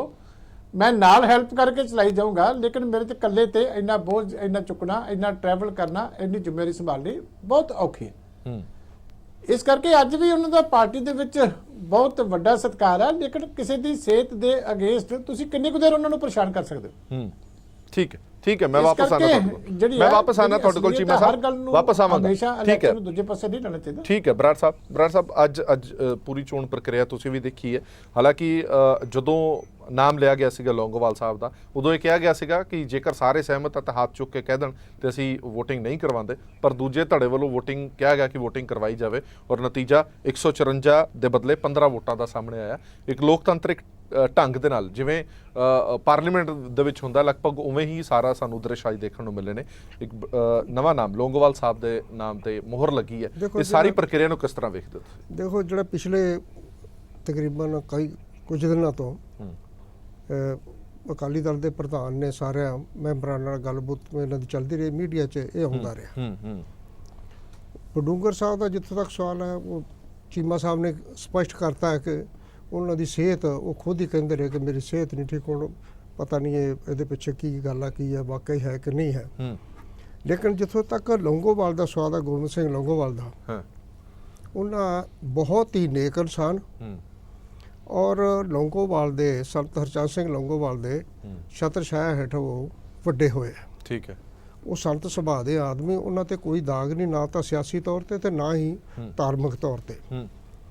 ਲੇਕਿਨ ਸ਼੍ਰੋਮਣੀ ਗੁਰਦੁਆਰਾ ਪ੍ਰਬੰਧਕ ਕਮੇਟੀ ਇੱਕ ਬਹੁਤ ਵੱਡਾ ਤੇ ਅਹਿਮ ਅਦਾਰਾ ਹੈ ਸਿੱਖਾਂ ਦਾ, ਔਰ ਇਹਦੀ ਬਹੁਤ ਵੱਡੇ ਪ੍ਰਬੰਧ ਹੈ। ਸਿੱਖਿਆ ਸੰਸਥਾਵਾਂ ਵੀ ਬਹੁਤ ਵੱਡੀਆਂ ਹਨ, ਲੇਕਿਨ ਧਾਰਮਿਕ ਗੁਰਦੁਆਰੇ ਜਿਹੜੇ ਬਹੁਤ ਅਹਿਮੀਅਤ ਵਾਲੇ ਹੈ, ਉਹਨਾਂ ਦੀ ਵੀ ਇਹਨਾਂ ਦੀ ਮਰਿਆਦਾ ਨੂੰ ਕਾਇਮ ਰੱਖਣਾ, ਉਹਨਾਂ ਦੇ ਪ੍ਰਬੰਧਾਂ ਨੂੰ ਠੀਕ ਸੁਚੱਜੇ ਢੰਗ ਨਾਲ ਚਲਾਉਣਾ, ਇਹ ਤਾਂ ਆਉਣ ਵਾਲਾ ਸਮਾਂ ਹੀ ਦੱਸੇਗਾ। ਲੇਕਿਨ ਜਿੱਥੋਂ ਤੱਕ ਉਹਨਾਂ ਦੇ ਚਰਿੱਤਰ ਦਾ ਤੇ ਉਹਨਾਂ ਦੇ ਧਾਰਮਿਕ ਸੁਭਾਅ ਦਾ ਸੰਬੰਧ ਹੈ, ਉਹ ਵਾਕਈ ਪ੍ਰਸ਼ੰਸਾਯੋਗ ਆ। ਬੰਦਾ ਕੋਈ ਉਹਨਾਂ ਤੇ ਇਹੋ ਜਿਹਾ ਕੋਈ ਉਹਨਾਂ ਤੇ ਉਂਗਲ ਨਹੀਂ ਅੱਜ ਤੱਕ ਚੁੱਕੀ ਗਈ। ਬਾਕੀ ਉਹ ਕਿਹੋ ਜਿਹਾ ਪ੍ਰਬੰਧ ਚਲਾਉਂਦੇ ਆ, ਇਹ ਆਉਣ ਵਾਲਾ ਸਮਾਂ ਦੱਸੇ। ਠੀਕ ਹੈ, ਕਿਹੋ ਜਿਹਾ ਪ੍ਰਬੰਧ ਚਲਾਉਂਦੇ ਨੇ ਇਹ ਆਉਣ ਵਾਲਾ ਸਮਾਂ ਹੀ ਦੱਸੇਗਾ। ਪੀਰ ਮੁਹੰਮਦ ਸਾਹਿਬ, ਜੇਕਰ ਅਸੀਂ ਲੇਖਾ ਜੋਖਾ ਲੌਂਗੋਵਾਲ ਸਾਹਿਬ ਦਾ ਵੇਖੀਏ ਤਾਂ ਲਗਭਗ 30 ਸਾਲ ਹੋ ਗਏ ਨੇ ਉਹਨਾਂ ਨੂੰ ਸਿਆਸਤ ਦੇ ਵਿੱਚ। 4 ਵਾਰ ਉਹ ਵਿਧਾਇਕ ਵੀ ਬਣੇ ਨੇ ਔਰ 1 ਵਾਰ ਮੰਤਰੀ ਵੀ ਰਹਿ ਚੁੱਕੇ ਨੇ ਔਰ ਸ਼੍ਰੋਮਣੀ ਗੁਰਦੁਆਰਾ ਪ੍ਰਬੰਧਕ ਕਮੇਟੀ ਦੇ ਮੈਂਬਰ ਵੀ ਨੇ। ਸੋ ਅਜਿਹੇ ਦੇ ਵਿੱਚ ਤੁਹਾਨੂੰ ਲੱਗਦਾ ਕਿ ਸ਼੍ਰੋਮਣੀ ਗੁਰਦੁਆਰਾ ਪ੍ਰਬੰਧਕ ਕਮੇਟੀ ਵਰਗਾ ਵੱਡਾ ਅਦਾਰਾ, ਜਿਹਦਾ ਅਰਬਾਂ ਰੁਪਇਆਂ ਦਾ ਬਜਟ ਹੈ, ਇੱਕ ਸਰਕਾਰ ਦੇ ਨਾਲੋਂ ਵੱਧ ਇੱਕ ਕਮੇਟੀ ਦਾ ਬਜਟ ਹੈ, ਉਸ ਨੂੰ ਇੱਕ ਚੰਗੇ ਐਡਮਿਨਿਸਟ੍ਰੇਸ਼ਨ ਦੀ ਵੀ ਜ਼ਰੂਰਤ ਹੁੰਦੀ ਹੈ, ਐਡਮਿਨਿਸਟ੍ਰੇਟਰ ਦੀ ਵੀ ਜ਼ਰੂਰਤ ਹੁੰਦੀ ਹੈ, ਉਹ ਸਾਰਾ ਕੁਝ ਇਹ ਨਿਭਾ ਪਾਣਗੇ ਲੌਂਗੋਵਾਲ ਸਾਹਿਬ? ਦੇਖੋ, ਜਿਹੜਾ ਭਾਈ ਲੌਂਗੋਵਾਲ ਨੇ, ਇਹਨਾਂ ਦਾ ਜਿਵੇਂ ਇਹਨਾਂ ਚੀਮਾ ਸਾਹਿਬ ਨੇ ਵੀ ਦੱਸਿਆ, ਇਹਨਾਂ ਨੇ ਵੀ ਦੱਸਿਆ, ਜੋ ਮੇਰੀ ਨਿੱਜੀ ਰਾਏ ਆ ਉਹਦੇ ਮੁਤਾਬਕ ਤਾਂ ਬਹੁਤ ਇੱਕ ਅੱਛੀ ਸ਼ਖਸੀਅਤ ਨੇ ਹੁਣ ਤੱਕ। ਉਹਨਾਂ ਦਾ ਜਿਹੜਾ ਪਿਛਲਾ ਦੇਖੀਏ ਤੇ ਉਹਨਾਂ ਨੇ ਇੱਕ ਆਪਣੇ ਧਰਤੀ ਨਾਲ ਜੁੜੇ ਹੋਏ ਇਨਸਾਨ ਨੇ ਤੇ ਲੋਕਾਂ ਦੇ ਵਿੱਚ ਵੀ ਉਹਨਾਂ ਦਾ ਇੱਕ ਅੱਛਾ ਪ੍ਰਭਾਵ ਹੈ। ਲੇਕਿਨ ਜਿਹੜਾ ਸ਼੍ਰੋਮਣੀ ਗੁਰਦੁਆਰਾ ਪ੍ਰਬੰਧਕ ਕਮੇਟੀ ਹੈ, ਕਿਉਂਕਿ ਇਸ ਦੇ ਵਿੱਚ ਬਹੁਤ ਸਾਰੀਆਂ ਧਾਰਮਿਕ ਚੁਣੌਤੀਆਂ ਮੌਜੂਦਾ ਸਮੇਂ ਦੇ ਵਿੱਚ, ਜਿਸ ਦੇ ਵਿੱਚ ਅੱਜ ਆਮੋ ਸਾਹਮਣੇ ਕਈ ਧਿਰਾਂ ਖੜੀਆਂ ਹੋਈਆਂ ਨੇ। ਸੋ ਉਸ ਦੇ ਵਿੱਚ ਉਹ ਕਿਸ ਤਰ੍ਹਾਂ ਦਾ ਵਧੀਆ ਰੋਲ ਅਦਾ ਕਰਦੇ ਨੇ, ਕਿਉਂਕਿ ਬਡੂੰਗਰ ਸਾਹਿਬ ਦਾ ਜਿਹੜਾ ਪਿਛਲਾ 2 ਕਾਰਜਕਾਲ ਸੀ 2 ਸਾਲਾਂ ਦਾ ਪਹਿਲਾਂ, ਉਸ ਦੇ ਵਿੱਚ ਉਹਨਾਂ ਨੇ ਬੜੇ ਵਧੀਆ ਫੈਸਲੇ ਵੀ ਲਏ, ਸਾਰਾ ਕੁਝ ਕੀਤਾ। ਲੇਕਿਨ ਇਸ ਵਾਰ ਜਿਵੇਂ ਚੀਮਾ ਸਾਹਿਬ ਦੱਸ ਰਹੇ, ਜਾਂ ਤਾਂ ਉਹਨਾਂ ਦੀ ਸਿਹਤ ਦੀ ਪ੍ਰੋਬਲਮ ਸੀ ਜਾਂ ਉਹ ਉਹਨਾਂ ਦੇ ਵਿੱਚ ਨਾ ਥੋੜਾ ਚਿੜਚਿੜਾਪਣ ਆਇਆ ਹੋਇਆ ਸੀ ਕਿ ਉਹ ਜਾਂ ਕਈ ਵਾਰੀ ਉਮਰ ਦੇ ਲਿਹਾਜ਼ ਨਾਲ ਹੋ ਜਾਂਦਾ ਜਾਂ ਕਿਸ ਤਰ੍ਹਾਂ। ਤੇ ਅਸੀਂ ਬੜਾ ਉਹਨਾਂ ਨੂੰ ਨੇੜਿਓਂ ਹੋ ਕੇ ਤੱਕਿਆ, ਉਹਨਾਂ ਦੇ ਨਾਲ ਵੀ ਬੜਾ ਉਹਨਾਂ ਦਾ ਮਾਣ ਸਨਮਾਨ ਵੀ ਫੈਡਰੇਸ਼ਨ ਵੱਲੋਂ ਵੀ ਕਰਦੇ ਰਹੇ ਹਾਂ। ਲੇਕਿਨ ਇਸ ਵਾਰ ਮੈਂ ਇੱਕ ਹੀ ਉਦਾਹਰਨ ਦੇ ਦਿੰਦਾ ਕਿ ਇੱਕ ਬੜਾ ਅਹਿਮ ਮਸਲਾ ਸੀ। ਮੈਂ ਕੇਸਗੜ੍ਹ ਸਾਹਿਬ ਵਿਖੇ ਉਹਨਾਂ ਨੂੰ ਜਦੋਂ ਮਿਲਿਆ, ਮੈਂ ਉਹਨਾਂ ਨੂੰ ਕਿਹਾ ਕਿ ਹੌਂਦ ਚਿੱਲੜ ਇੱਕ ਸ਼ਹੀਦੀ ਯਾਦਗਾਰ ਬਣਾਉਣ ਦੀ ਗੱਲ ਏ ਤੇ ਤੁਸੀਂ ਕਰੋ। ਉਹ ਕਹਿੰਦੇ ਮੇਰੇ ਪੀਏ ਨੂੰ ਲਿਖਾ ਦਿਓ। ਹੁਣ ਐਡਾ ਵੱਡਾ ਕੌਮ ਦਾ ਜਿਹੜਾ ਮਸਲਾ ਸੀ ਤੇ ਉਹ ਕਹਿ ਰਹੇ ਕਿ ਮੇਰੇ ਪੀਏ ਨੂੰ ਨੋਟ ਕਰਾ ਦਿਓ। ਇਹ ਆਪਣੇ ਆਪ ਦੇ ਵਿੱਚ ਇੱਕ ਹੈਗਾ, ਜਿਵੇਂ ਲੌਂਗੋਵਾਲ ਸਾਹਿਬ ਹੁਣ ਸਾਰਿਆਂ ਨੂੰ ਨਾਲ ਲੈ ਕੇ ਚੱਲਦੇ ਆ, ਤਾਂ ਕਿਉਂਕਿ ਭਾਵੇਂ ਕੰਟਰੋਲ ਸ਼੍ਰੋਮਣੀ ਅਕਾਲੀ ਦਲ ਬਾਦਲ ਦਾ ਕਿ ਅੱਜ ਸ਼੍ਰੋਮਣੀ ਗੁਰਦੁਆਰਾ ਪ੍ਰਬੰਧਕ ਕਮੇਟੀ ਤੇ, ਲੇਕਿਨ ਜਿਹੜੀ ਸਿੱਖ ਕੌਮ ਦੀ ਆਸਥਾ ਹੈ ਜਿਸ ਦੇ ਵਿੱਚ ਸ਼੍ਰੋਮਣੀ ਗੁਰਦੁਆਰਾ ਪ੍ਰਬੰਧਕ ਕਮੇਟੀ ਦੇ ਵਿੱਚ ਚਾਹੇ ਕੋਈ ਜਿੱਤਿਆ ਚਾਹੇ ਨਹੀਂ ਜਿੱਤਿਆ, ਠੀਕ ਹੈ। ਲੇਕਿਨ ਸਾਰਿਆਂ ਦਾ ਪ੍ਰਭਾਵ ਜਿਹੜਾ ਉਹਨੂੰ ਨਾਲ ਲੈ ਕੇ ਨਾਲ ਲੈ ਜਾਇਆ ਕੇ ਜਾਵੇ ਤਾਂ ਬੜਾ ਚੰਗਾ ਰਹੇਗਾ। ਠੀਕ ਹੈ। ਮੈਂ ਤੁਹਾਡੇ ਤੋਂ ਪ੍ਰਭਜੋਤ ਸਿੰਘ ਜੀ ਜਾਣਨਾ ਚਾਹੁੰਦਾ, ਜਿਸ ਤਰ੍ਹਾਂ ਚੀਮਾ ਸਾਹਿਬ ਹੋਰਾਂ ਨੇ ਕਿਹਾ ਕਿ ਵਾਰ-ਵਾਰ ਇਹ ਇਲਜ਼ਾਮ ਲਾਏ ਜਾਣੇ ਕਿ ਪਰਚੀ ਦੇ ਵਿੱਚੋਂ ਪ੍ਰਧਾਨ ਨਿਕਲਦਾ ਹੈ ਜਾਂ ਲਿਫਾਫੇ ਦੇ ਵਿੱਚੋਂ ਪ੍ਰਧਾਨ ਨਿਕਲਦਾ, ਅੱਜ ਤਾਂ ਸਾਰੀ ਪ੍ਰਕਿਰਿਆ ਸਾਰਿਆਂ ਦੇ ਸਾਹਮਣੇ ਸੀ। ਉਮੀਦਵਾਰ ਬਕਾਇਦਾ ਦੂਜੀ ਧਿਰ ਵੱਲੋਂ ਖੜਾ ਕੀਤਾ ਗਿਆ, ਵੋਟਿੰਗ ਲੁਕਵੀਂ ਵੋਟਿੰਗ ਕਰਵਾਈ ਗਈ। ਜੇਕਰ ਕਿਸੇ ਨੂੰ ਕੋਈ ਇਤਰਾਜ਼ ਹੁੰਦਾ, ਜੇਕਰ ਕਿਸੇ ਨੂੰ ਉਮੀਦਵਾਰੀ ਤੇ ਕੋਈ ਕਿੰਤੂ ਪਰੰਤੂ ਹੁੰਦਾ, ਤਾਂ ਇਹ ਨਤੀਜਾ ਨਾ ਆਉਂਦਾ ਜਿਹੜਾ ਵੋਟਿੰਗ ਦਾ ਨਤੀਜਾ ਆਇਆ 154 ਦੇ ਮੁਕਾਬਲੇ 15। ਦੇਖੋ, ਜਿਹੜੀ ਐਸਜੀਪੀਸੀ ਦੀ ਇਲੈਕਸ਼ਨ ਹੈ, ਅੱਜ ਦੀ ਇਲੈਕਸ਼ਨ ਨੇ ਕਈ ਗੱਲਾਂ ਸਪਸ਼ਟ ਕਰ ਦਿੱਤੀਆਂ ਔਰ ਕਈਆਂ ਨੂੰ ਲੱਗਦਾ ਸੀ ਕਿ ਸ਼ਾਇਦ ਜਿਹੜੀ ਹੈ ਵੋਟਿੰਗ ਹੁੰਦੀ ਨਹੀਂ, ਯੂਨਾਨੀਮਿਟੀ ਹੋ ਜਾਂਦੀ ਹੈ ਔਰ ਇੱਕ ਪਰਚੀ, ਜਿਵੇਂ ਤੁਸੀਂ ਗੱਲ ਕੀਤੀ ਕਿ ਪਰਚੀ ਕੱਢੀ ਜਾਂਦੀ ਹੈ ਤੇ ਜਿਹੜਾ ਨਾਮ ਅਨਾਉਂਸ ਹੋ ਜਾਂਦਾ ਤੇ ਉਹ ਪ੍ਰਧਾਨ ਬਣ ਜਾਂਦਾ। ਪਰ ਮੈਂ ਤੁਹਾਨੂੰ ਇੱਥੇ ਗੱਲ ਦੱਸਣੀ ਚਾਹੁੰਦਾ ਕਿ ਇੱਕ ਬੜੇ ਲੰਬੇ ਅਰਸੇ ਤੋਂ ਹਮੇਸ਼ਾ ਕੋਸ਼ਿਸ਼ ਜ਼ਰੂਰ ਹੁੰਦੀ ਰਹੀ ਹੈ ਕਿ ਜਿਹੜੀ ਵਰਤਮਾਨ ਜਿਹੜੀ ਧਿਰ ਐਸਜੀਪੀਸੀ ਨੂੰ ਕੰਟਰੋਲ ਕਰਦੀ ਹੈ, ਸ਼੍ਰੋਮਣੀ ਅਕਾਲੀ ਦਲ, ਵੀ ਇਹਦਾ ਕਬਜ਼ਾ ਖਤਮ ਕੀਤਾ ਜਾ ਸਕੇ। ਇਹ ਤੁਹਾਨੂੰ ਯਾਦ ਹੋਏਗਾ 2002 ਦਾ ਟਾਈਮ, ਜਦੋਂ ਕੋਸ਼ਿਸ਼ ਕੀਤੀ ਗਈ ਸੀ, ਪੂਰੀ ਕੋਸ਼ਿਸ਼ ਕੀਤੀ ਗਈ। ਔਰ ਮੈਂ ਇਹ ਨਹੀਂ ਕਹਿੰਦਾ ਕਿ ਕੋਸ਼ਿਸ਼ ਵਿਦਨ ਐਸਜੀਪੀਸੀ ਹੋਈ, ਨਹੀਂ, ਹਮੇਸ਼ਾ ਜਦ ਦੀ ਐਸਜੀਪੀਸੀ ਬਣੀ ਹੈ ਹਮੇਸ਼ਾ ਕਾਂਗਰਸ ਨੇ ਕੋਸ਼ਿਸ਼ ਕੀਤੀ ਹੈ ਐਸਜੀਪੀਸੀ ਤੇ ਕਿਸੇ ਨਾ ਕਿਸੇ ਢੰਗ ਨਾਲ ਕੰਟਰੋਲ ਕਰਨ ਦੀ। ਤੁਸੀਂ ਦੇਖ ਲਓ, ਜਦੋਂ 47 ਤੋਂ ਬਾਅਦ ਇਮੀਡੀਏਟਲੀ ਬਾਅਦ ਆਂਦੇ ਹੀ ਪਹਿਲਾਂ ਕਾਂਗਰਸ ਦਾ ਪ੍ਰਧਾਨ ਬਣ ਗਿਆ ਸੀ, ਉਸ ਤੋਂ ਬਾਅਦ ਜਦੋਂ ਹੋਇਆ ਤਾਂ ਫਿਰ ਮਾਸਟਰ ਤਾਰਕ ਸਿੰਘ ਹੋਰੀ ਬਣੇ। 2002 ਚ ਕੀ ਹੋਇਆ ਸੀ, ਇੱਥੋਂ ਤੱਕ ਕਿ ਕਰਫਿਊ ਵਰਗੀ ਸਥਿਤੀ ਬਣ ਗਈ ਸੀ ਜੀ, ਪੂਰੀ ਨਾਕੇਬੰਦੀ ਕੀਤੀ ਗਈ ਸੀ ਅੰਮ੍ਰਿਤਸਰ ਦੀ, ਤੇ ਉਸ ਵੇਲੇ ਵੀ ਕਾਫੀ ਜੰਮ ਕੇ ਮੁਕਾਬਲਾ ਹੋਇਆ ਸੀ। ਬੇਸ਼ੱਕ ਉਸ ਵੇਲੇ ਕੁਝ ਲੋਕ ਜਿਹੜੇ ਬਿਲਕੁਲ ਸ਼੍ਰੋਮਣੀ ਅਕਾਲੀ ਦਲ ਨਾਲ ਰਹੇ ਸਨ, ਉਹ ਵੀ ਟੁੱਟ ਕੇ ਦੂਜੇ ਪਾਸੇ ਖੜੇ ਸਨ ਜੀ, ਤੇ ਉਸ ਵੇਲੇ ਵੀ ਵੋਟਿੰਗ ਹੋਈ ਸੀ ਤੇ ਖੁਦਾ ਕਿਰਪਾਲ ਸਿੰਘ ਬਡੂੰਗਰ ਉਦੋਂ ਪ੍ਰਧਾਨ ਬਣੇ ਸਨ 23 ਵੋਟਾਂ ਦੇ ਫਰਕ ਨਾਲ। ਤੇ ਅੱਜ ਵੀ ਜਦੋਂ ਵੋਟਿੰਗ ਦਾ ਪ੍ਰੋਸੈਸ ਸ਼ੁਰੂ ਹੋ ਰਿਹਾ ਸੀ ਤਾਂ ਉਹ ਬਾਰ-ਬਾਰ ਅਨਾਉਂਸ ਕਰ ਰਹੇ ਸੀ ਕਿ ਜਿਹੜੇ ਤੁਸੀਂ ਵੋਟ ਤੇ ਕਹਿੰਦੇ ਕਿਹਨੂੰ ਵੋਟ ਪਾਉਣੀ, ਉਹਦਾ ਨਾਮ ਲਿਖਣਾ, ਤੇ ਜਿਨ੍ਹਾਂ ਨੂੰ ਲਿਖਣਾ ਨਹੀਂ ਆਉਂਦਾ ਤਾਂ ਉਹ ਕਿਸੇ ਦੀ ਮਦਦ ਵੀ ਲੈ ਸਕਦੇ ਆ। ਤੇ ਮੈਨੂੰ ਯਾਦ ਹੈ 2002 ਦੀ ਇਲੈਕਸ਼ਨ ਮੈਂ ਕਵਰ ਕੀਤੀ ਸੀ, ਤੇ ਉਦੋਂ ਵੀ ਲਗਭਗ ਸਥਿਤੀ ਇਹੀ ਸੀ। ਸੁਖਦੇਵ ਸਿੰਘ ਭੌਰ ਆਪੋਜੀਸ਼ਨ ਵਿੱਚ ਖੜੇ ਸਨ, ਉਸ ਵੇਲੇ ਸ਼ਾਇਦ ਸਰਬਜਨ ਸ਼੍ਰੋਮਣੀ ਅਕਾਲੀ ਦਲ ਬਣਿਆ ਸੀ ਜੀ, ਤੇ ਨਾਲ ਹੋਰ ਧਿਰਾਂ ਸੀ। ਉਦੋਂ ਉਹਨਾਂ ਨੇ ਇਹ ਸਵਾਲ ਉਠਾਇਆ ਸੀ ਕਿ ਜਿਹੜਾ ਬੰਦੇ ਨੂੰ ਪੜ੍ਹਨਾ ਲਿਖਣਾ ਨਹੀਂ ਆਉਂਦਾ ਉਹ ਐਸਜੀਪੀਸੀ ਦਾ ਮੈਂਬਰ ਨਹੀਂ ਹੋ ਸਕਦਾ। ਲੇਕਿਨ ਅੱਜ ਦੀ ਸਥਿਤੀ, ਉਸ ਵੇਲੇ ਉਹਨਾਂ ਨੂੰ 68 ਵੋਟਾਂ ਪਈਆਂ ਸਨ ਤੇ ਅੱਜ ਉਹ ਵੋਟਾਂ ਘੱਟ ਕੇ 15 ਰਹਿ ਗਈਆਂ ਨੇ। ਸੋ ਜਿਹੜਾ ਇਹ ਐਲੀਗੇਸ਼ਨ ਹੈ, ਮੈਨੂੰ ਲੱਗਦਾ ਨਹੀਂ ਉਹ 'ਚ ਕੋਈ ਸਬਸਟੈਂਸ ਹੈ, ਕਿਉਂਕਿ ਜੇ ਕੋਈ ਇਸ ਤਰ੍ਹਾਂ ਦੀ ਗੱਲ ਹੁੰਦੀ ਤਾਂ ਉਹ 68 ਦੀਆਂ ਵੋਟਾਂ ਅੱਜ 80 ਬਣਦੀਆਂ, 100 ਬਣਦੀਆਂ, ਲੇਕਿਨ ਉਹ ਘੱਟ ਕੇ 15 ਰਹਿ ਗਈਆਂ ਨੇ ਪਿਛਲੇ 15 ਸਾਲਾਂ ਵਿੱਚ। ਇਹ ਅਲੱਗ ਗੱਲ ਹੈ ਕਿ ਉਸ ਵੇਲੇ ਵੀ 2002 ਚ ਵੀ ਨਵੀਂ ਕਾਂਗਰਸ ਸਰਕਾਰ ਬਣੀ ਸੀ, ਤੇ ਇਸ ਸਾਲ ਵੀ ਜਦੋਂ ਹੁਣ ਇਲੈਕਸ਼ਨ ਹੋਈ ਆ, ਪਹਿਲੇ ਕੁਝ ਮਹੀਨੇ ਪਹਿਲਾਂ ਹੀ ਪੰਜਾਬ ਵਿੱਚ ਕਾਂਗਰਸ ਸਰਕਾਰ ਬਣੀ ਆ, ਲੇਕਿਨ ਇਸ ਵਾਰ ਕੋਈ ਸਰਕਾਰ ਦਾ ਡਾਇਰੈਕਟ ਰੋਲ ਦੇਖਣ ਨੂੰ ਨਹੀਂ ਮਿਲਿਆ। ਸੋ ਇਸ ਕਰਕੇ ਮੈਨੂੰ ਲੱਗਦਾ ਕਿ ਐਸਜੀਪੀਸੀ ਦੇ ਜਿਹੜਾ ਅਦਾਰਾ ਆ, ਇਹ ਇੱਕ ਟਰੂਲੀ ਰਿਪਰੈਜ਼ੈਂਟੇਟਿਵ ਬਾਡੀ ਆ ਸਿੱਖਾਂ ਦੀ, ਜਿਹੜੀ ਕਿ ਨਾ ਕੇਵਲ ਹਿਸਟੋਰਿਕ ਗੁਰਦੁਆਰੇ ਲੇਕਿਨ ਸਿੱਖੀ ਨਾਲ ਜੁੜੇ ਸਾਰੇ ਮਸਲੇ ਟੇਕ ਅਪ ਕਰਦੀ ਹੈ, ਤੇ ਇਹ ਸਿੱਖ ਬੇਸਿਕਲੀ ਮਿਨੀ ਸਿੱਖ ਪਾਰਲੀਮੈਂਟ ਹੈ।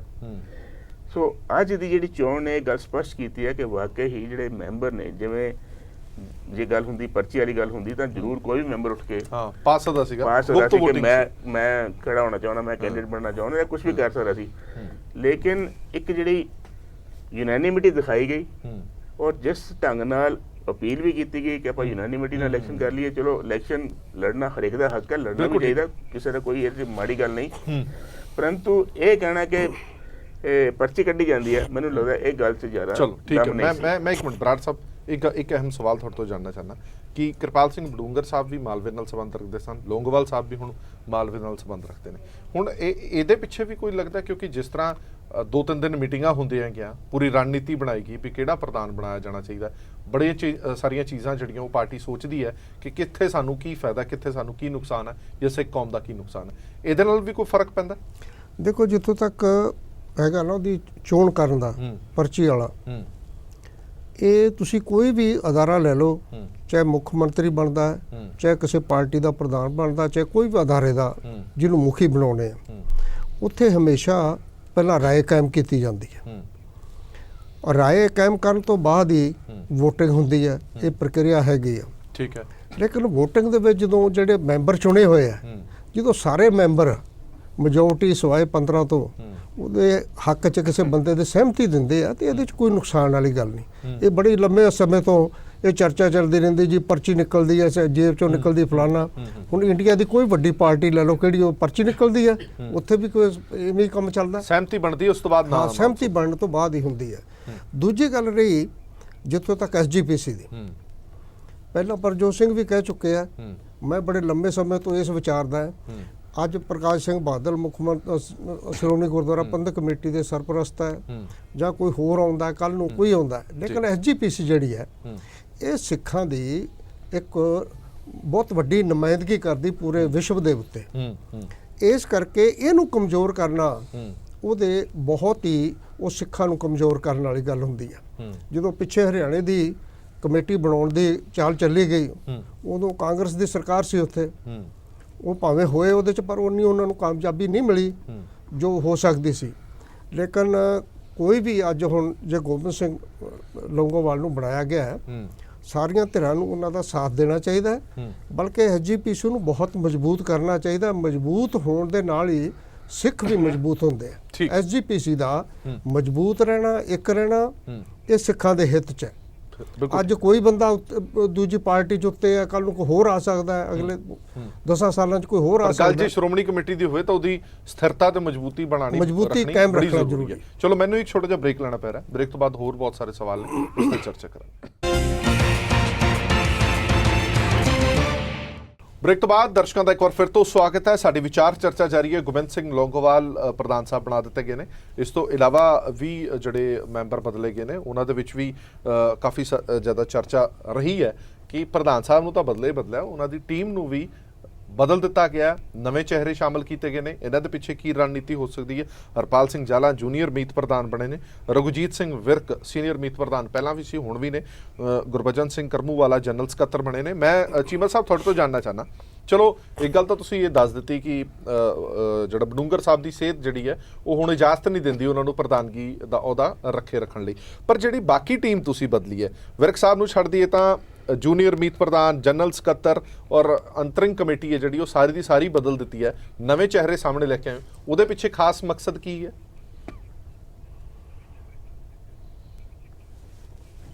ਇਹ ਖਾਸ ਮਕਸਦ ਨਹੀਂ ਹੈ। ਸਾਡੀ ਪਾਰਟੀ ਵੱਲੋਂ ਕੋਸ਼ਿਸ਼ ਹੈ ਕਿ ਐਗਜ਼ੈਕਟਿਵ ਮੈਂਬਰ ਬਣ ਕੇ ਜਿਹੜੇ ਸਾਡੇ ਮੈਂਬਰ ਸਾਹਿਬਾਨ ਨੇ ਉਹਨਾਂ ਨੂੰ ਅਸਲੀ ਜਿਹੜੀ ਸ਼੍ਰੋਮਣੀ ਗੁਰਦੁਆਰਾ ਪ੍ਰਬੰਧਕ ਕਮੇਟੀ ਦੀ ਡਿਟੇਲਡ ਵਰਕਿੰਗ ਹੈ ਉਹ ਸਾਰੀ ਸਮਝਣ ਦਾ ਇੱਕ ਬਹੁਤ ਅੱਛਾ ਮੌਕਾ ਮਿਲਦਾ। ਇਸ ਕਰਕੇ ਕੋਸ਼ਿਸ਼ ਕਰਨੀ ਚਾਹੀਦੀ ਹੈ ਕਿ ਹਰ ਵਾਰੀ ਜਿੰਨੇ, ਕਿਉਂਕਿ ਹਾਊਸ ਬਹੁਤ ਵੱਡਾ ਹੈ ਤੇ ਉਹਦੇ ਵਿੱਚੋਂ ਸਿਰਫ 11 ਐਗਜ਼ੈਕਟਿਵ ਮੈਂਬਰ ਤੇ 4 ਅਹੁਦੇਦਾਰ ਬਣਦੇ। ਠੀਕ ਹੈ ਜੀ। ਤੇ ਏਡੇ ਵੱਡੇ ਹਾਊਸ ਦੇ ਵਿੱਚ ਬਾਕੀਆਂ ਨੂੰ ਵੀ ਜਿਹੜਾ ਵਿੱਚ ਸਮਾਂ ਦੇਣਾ ਚਾਹੀਦਾ ਤਾਂ ਜੋ ਉਹ ਵੀ ਬਰੀਕੀ ਦੇ ਨਾਲ ਸਾਰੀ ਜਿਹੜੀ ਇੰਟਰਨਲ ਵਰਕਿੰਗ ਹੈ ਉਹ ਸ਼੍ਰੋਮਣੀ ਗੁਰਦੁਆਰਾ ਪ੍ਰਬੰਧਕ ਕਮੇਟੀ ਦੀ ਸਮਝ ਸਕਣ। ਇਸ ਕਰਕੇ ਹਰਿਆਣਾ ਵਿਰਕ ਸਾਹਿਬ ਨੂੰ ਕਿਉਂ ਨਹੀਂ ਬਦਲਿਆ? ਸੀਨੀਅਰ ਮੀਤ ਪ੍ਰਧਾਨ ਵਾਲੀ ਸਾਈਡ ਦੇ ਉੱਤੇ ਰਿਪੀਟ ਹੋ ਗਏ ਸੈਕਟਰੀ ਨਹੀਂ, ਉਹ ਹਰਿਆਣੇ ਦੇ ਮੈਂਬਰਾਂ ਦੀ ਜਿਹੜੀ ਰਾਏ ਹੈ ਕਿਤੇ ਵੀ ਕੋਈ ਰਿਪੀਟ ਹੋ ਸਕਦਾ। ਕਰਮਵਾਲਾ ਸਾਹਿਬ ਵੀ ਪਹਿਲਾਂ ਲੰਬਾ ਸਮਾਂ ਐਗਜ਼ੈਕਟਿਵ ਦੇ ਮੈਂਬਰ ਰਹੇ ਆ, ਕਿਉਂਕਿ ਜਿਹੜੇ ਆਫਿਸ ਬੀਅਰ ਨੇ ਇਹਦੇ ਵਿੱਚ ਥੋੜਾ ਜਿਹਾ ਐਕਸਪੀਰੀਅੰਸ ਹੋਣਾ ਜ਼ਰੂਰੀ ਹੈ ਕਿਸੇ ਨਾ ਕਿਸੇ ਫੀਲਡ ਦੇ ਵਿੱਚ। ਜਿਹੜਾ ਪਿੱਛੇ ਐਗਜ਼ੈਕਟਿਵ ਦਾ ਮੈਂਬਰ ਰਿਹਾ, ਕੋਸ਼ਿਸ਼ ਕੀਤੀ ਜਾਂਦੀ ਹੈ ਕਿ ਜੇ ਅਵੇਲੇਬਲ ਹੋਵੇ ਪੁਰਾਣਾ ਮੈਂਬਰ ਕੋਈ ਤਾਂ ਉਹਨੂੰ ਆਫਿਸ ਬੀਅਰ ਦਾ ਮੌਕਾ ਦਿੱਤਾ ਜਾਵੇ, ਕਿਉਂਕਿ ਐਗਜ਼ੈਕਟਿਵ ਤੋਂ ਬਾਅਦ ਫਰਦਰ ਪ੍ਰਮੋਸ਼ਨ ਆਫਿਸ ਬੀਅਰ ਦੀ ਹੁੰਦੀ ਹੈ। ਇਸ ਕਰਕੇ ਮਾਝੇ ਦੇ ਵਿੱਚ ਸਰਦਾਰ ਗੁਰਬਚਨ ਸਿੰਘ ਕਰਮਵਾਲਾ ਬੜਾ ਲੰਬਾ ਸਮਾਂ ਐਗਜ਼ੈਕਟਿਵ ਦੇ ਮੈਂਬਰ ਪਹਿਲਾਂ ਰਹਿ ਚੁੱਕੇ ਜੀ। ਇਸ ਕਰਕੇ ਉਹਨਾਂ ਨੂੰ ਹੁਣ ਜਨਰਲ ਸੈਕਟਰੀ ਦਾ ਮੌਕਾ ਦਿੱਤਾ ਗਿਆ। ਇਸੇ ਤਰ੍ਹਾਂ ਇੱਕ ਜਿਹੜੇ ਦਲਿਤ ਭਰਾਵਾਂ ਦੇ ਵਿੱਚੋਂ ਹਮੇਸ਼ਾ ਹੀ ਇੱਕ ਜਿਹੜੇ ਚਿਹਰੇ ਨੂੰ ਉਹ ਜੂਨੀਅਰ ਵਾਈਸ ਪ੍ਰੈਜ਼ੀਡੈਂਟ ਬਣਾਇਆ ਜਾਂਦਾ। ਹਰਪਾਲ ਸਿੰਘ ਜਨਰਲ ਬਹੁਤ ਅੱਛਾ ਪੜ੍ਹਿਆ ਲਿਖਿਆ ਨੌਜਵਾਨ ਮਿਹਨਤੀ ਸਾਡਾ ਨਵਾਂ ਮੈਂਬਰ ਹੈ, ਇਸ ਕਰਕੇ ਉਹਨਾਂ ਨੂੰ ਉੱਥੇ ਜਿਹੜਾ ਮੌਕਾ ਦਿੱਤਾ ਗਿਆ। ਇਹਦੇ ਸਾਰੇ ਮਾਝੇ ਦੇ 3 ਮੈਂਬਰ ਲਏ ਗਏ ਆ, ਦੁਆਬੇ ਦੇ 2 ਮੈਂਬਰ ਲਏ ਗਏ ਆ, ਮਾਲਵੇ ਦੇ, ਹਰਿਆਣੇ ਦੇ, ਸਾਰੇ ਥਾਵਾਂ ਦੇ ਉੱਤੇ ਨੁਮਾਇੰਦਗੀ ਵੀ ਦੇਣੀ ਹੁੰਦੀ ਹੈ।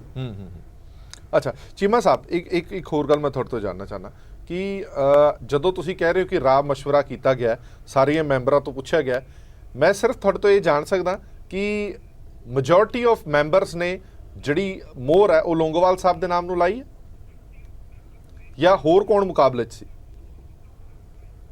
ਨਹੀਂ, ਇਹ ਨਹੀਂ ਹੁੰਦਾ ਜ਼ਰੂਰੀ, ਇਹ ਨਹੀਂ ਹੁੰਦਾ ਜ਼ਰੂਰੀ। ਪ੍ਰਧਾਨ ਸਾਹਿਬ ਜਦੋਂ ਗੱਲ ਪੁੱਛਦੇ ਆ ਤੇ ਉਹ ਕਈ ਤਰ੍ਹਾਂ ਦੇ ਕੁਐਸਚਨ ਜਿਹੜੇ ਆ ਉਹਨਾਂ ਤੋਂ ਪੁੱਛ ਲੈਂਦੇ। ਪਹਿਲਾਂ ਉਹਨਾਂ ਦੀ ਆਪਣੀ ਇੱਛਾ, ਜੇ ਪਾਰਟੀ ਦਾ ਕੋਈ ਨਾਮ ਵਿਚਾਰਿਆ ਜਾ ਰਿਹਾ ਹੈ ਤਾਂ ਉਸ ਪਾਰਟਿਕੂਲਰ ਬੰਦੇ ਬਾਰੇ ਵੀ ਰਾਏ ਕਈ ਵਾਰੀ ਪੁੱਛ ਲਈ ਜਾਂਦੀ ਹੈ ਕਿ ਜੇ ਇਹ ਵਿਅਕਤੀ ਹੋਵੇ ਤਾਂ ਫਿਰ ਤੁਹਾਡੀ ਕੀ ਹੈ। ਇਸ ਤਰ੍ਹਾਂ ਖੁੱਲੀ ਆਪਸ਼ਨ ਵੀ ਦਿੱਤੀ ਜਾਂਦੀ ਮੈਂਬਰਾਂ ਨੂੰ ਕਿ ਤੁਸੀਂ ਹੋਰ ਵੀ ਕੋਈ ਰਾਏ ਦੇਣੀ ਆ ਤਾਂ ਦਿਓ।